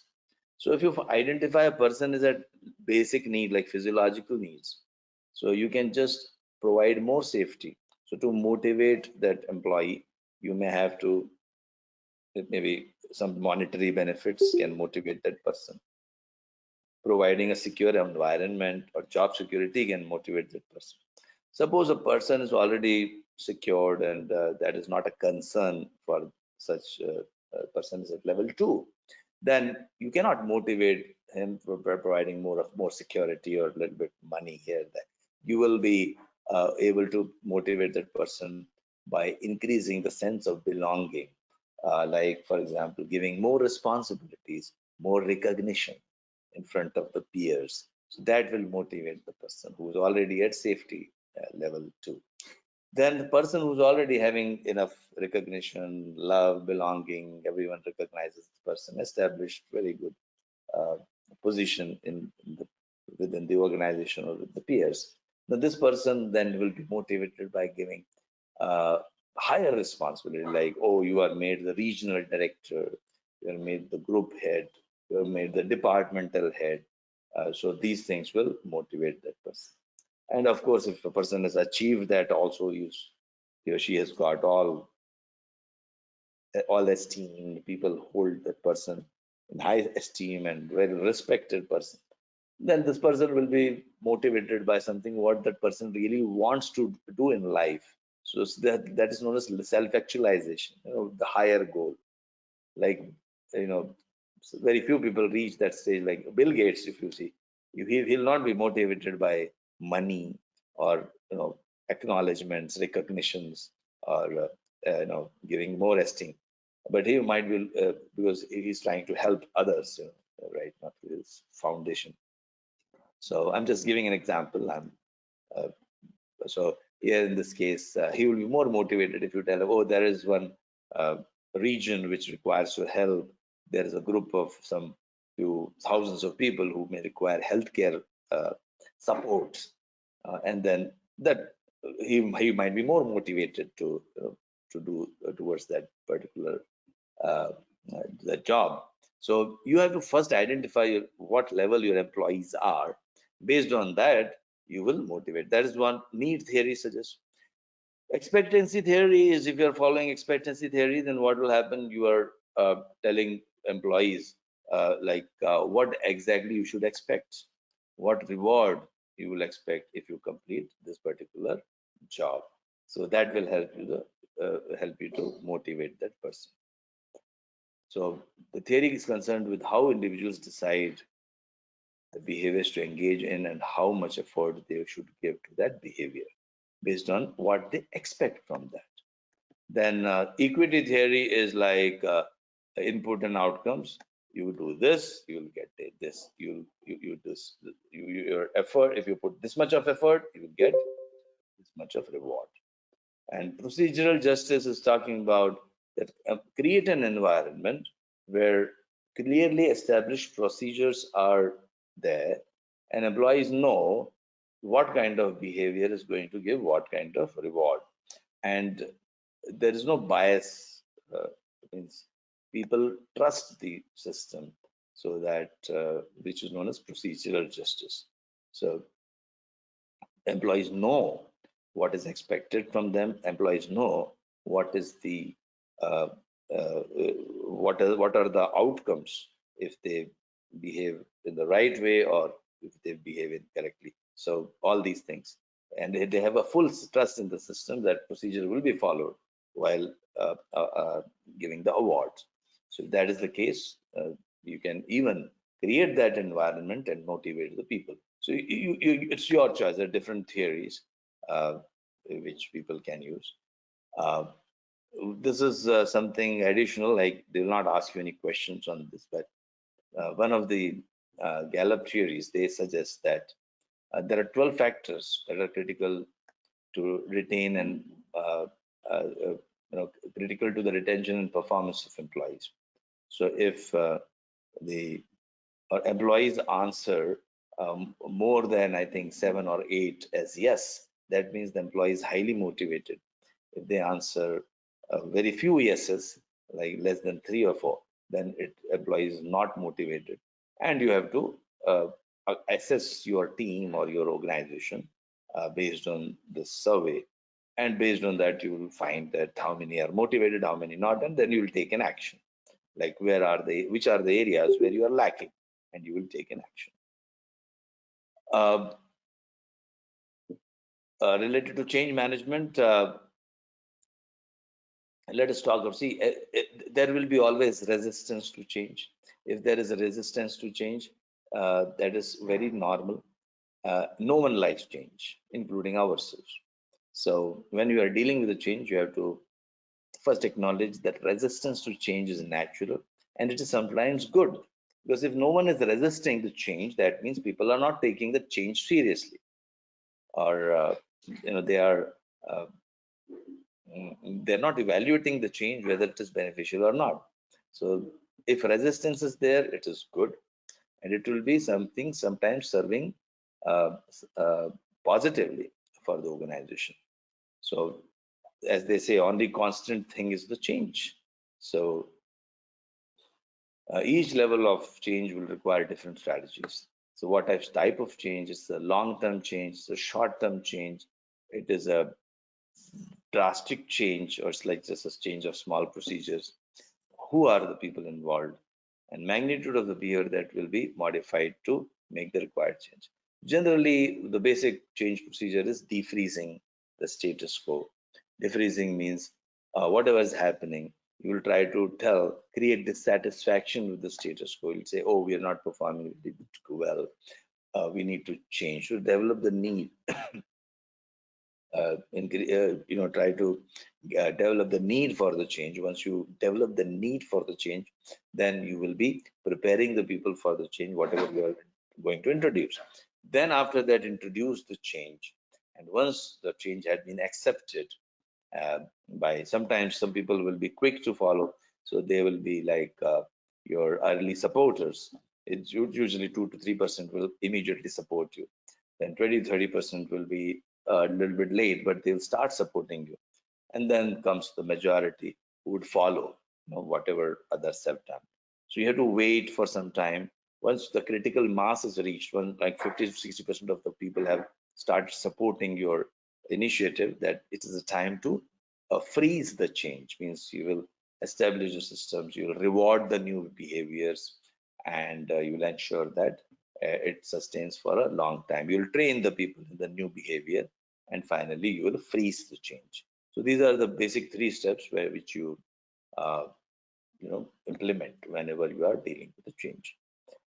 And then you have to do a stakeholder analysis: who's supporting, who's not supporting, and based on that you will deal with the people separately.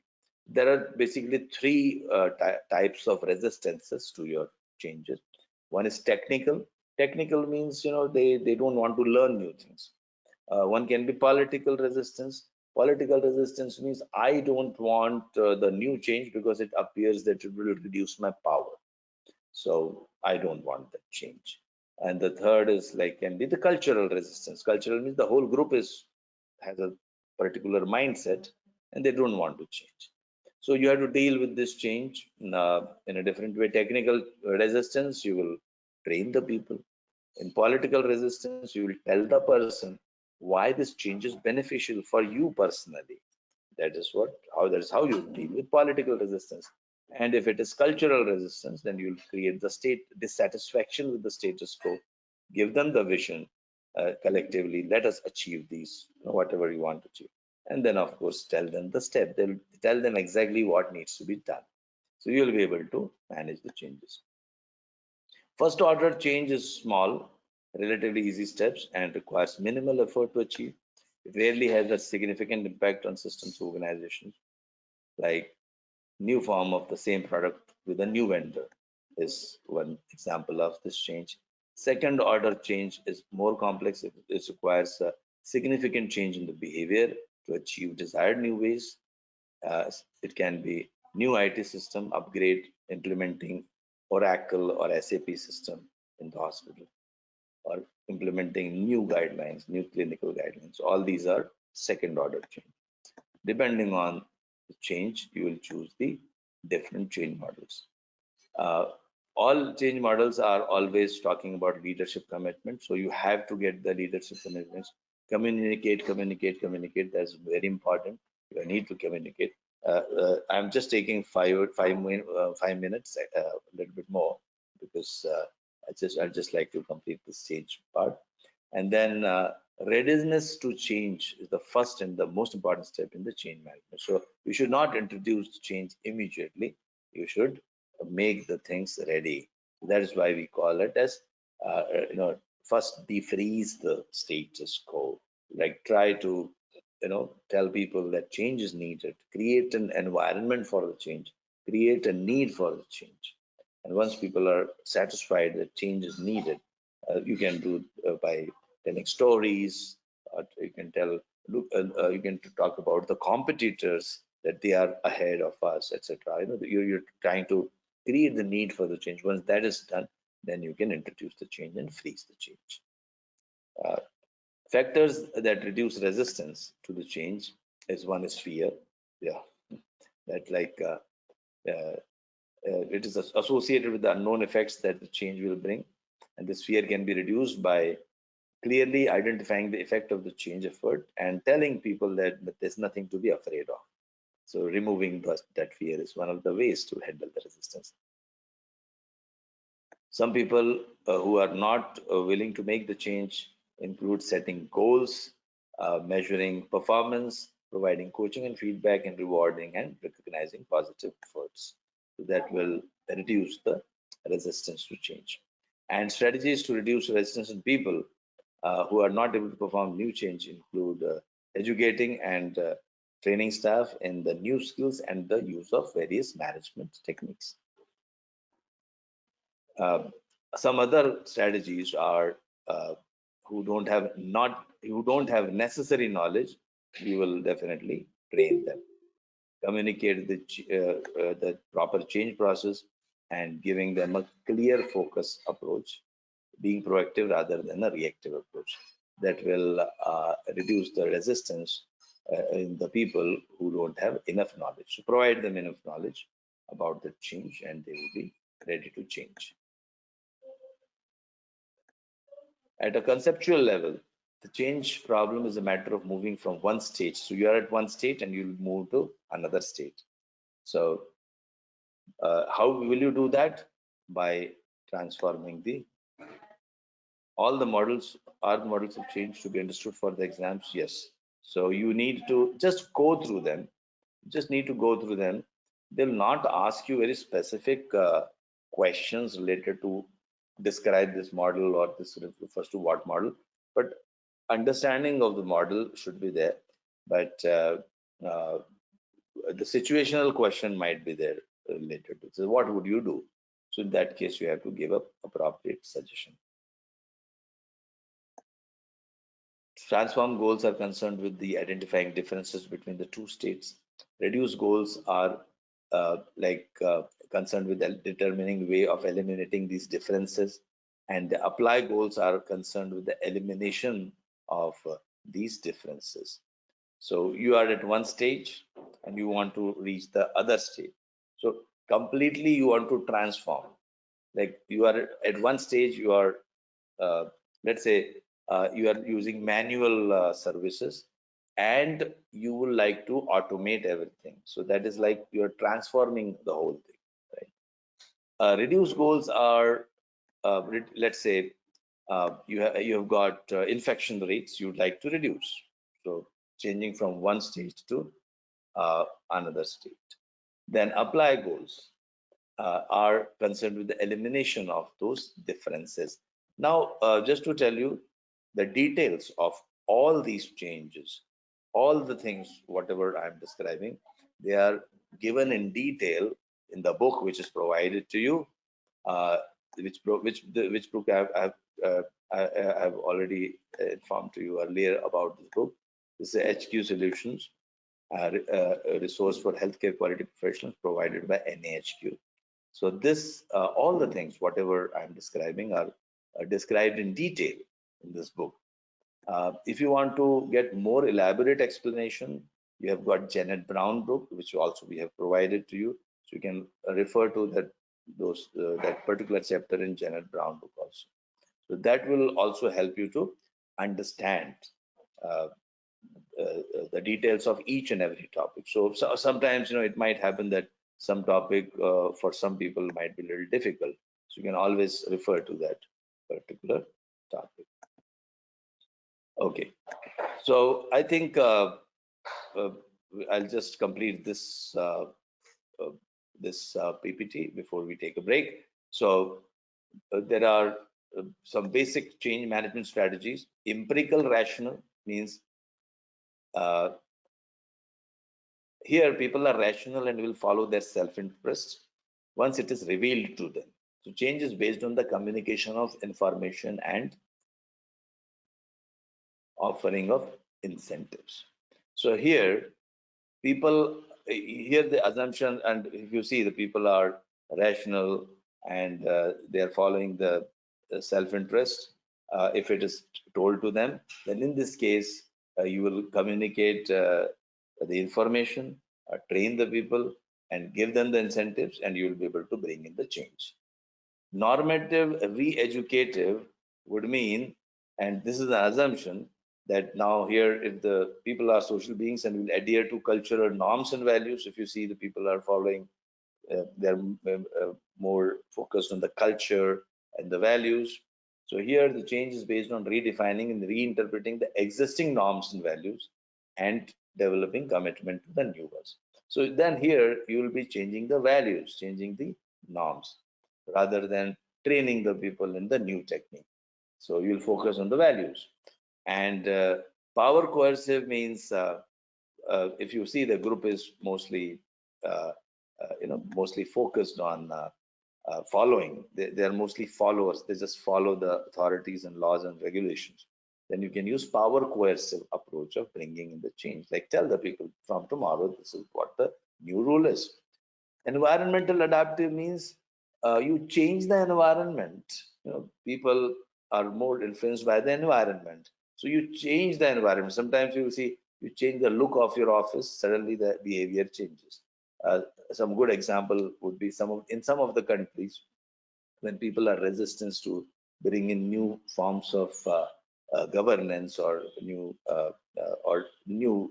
behaviors. So what they do, they create hubs of, like, this special zone here, no rules will be applicable. This is another zone, there are no rules applicable there. So what are you doing? You're trying to change the environment of that, where the people are operating. And once the change in environment brings the behavioral change, then you can expand it to to the whole hospital, to the whole organization, to the whole region. So this is environmental adaptive. You can choose any strategy. It depends on uh, what works best. And as always, nothing is like good, nothing is bad. Sometimes it will work, sometimes another thing will work. So degree of resistance. So some of the factors which are affecting your which strategy you'll be selecting would be degree of resistance will be if strong resistance is there, then you may use power coercive and environmental adaptive strategies. Weak resistance or concurrence argues for a combination of empirical, rational, and normal re-educative strategies. What is the target population? So you can have a mix of four strategies. Like if you want to do a change, implement a change in the whole target, bigger population or a smaller population. If the stakes are high, again you can choose the you know uh, respective strategy, whatever works for you. The time frame, again, you want to implement something very quickly, so then you can use power coercive. If you have got long time to implement, then you can use empirical rational. Expertise also, having available adequate expertise at making change argues for some mix of strategies outlined above. And dependency, if the organization is dependent on its people, management's ability to command is limited. Conversely, if people are dependent upon the organization, their ability to resist is limited. So depending on, so dependency also decides what strategy you can choose for your change.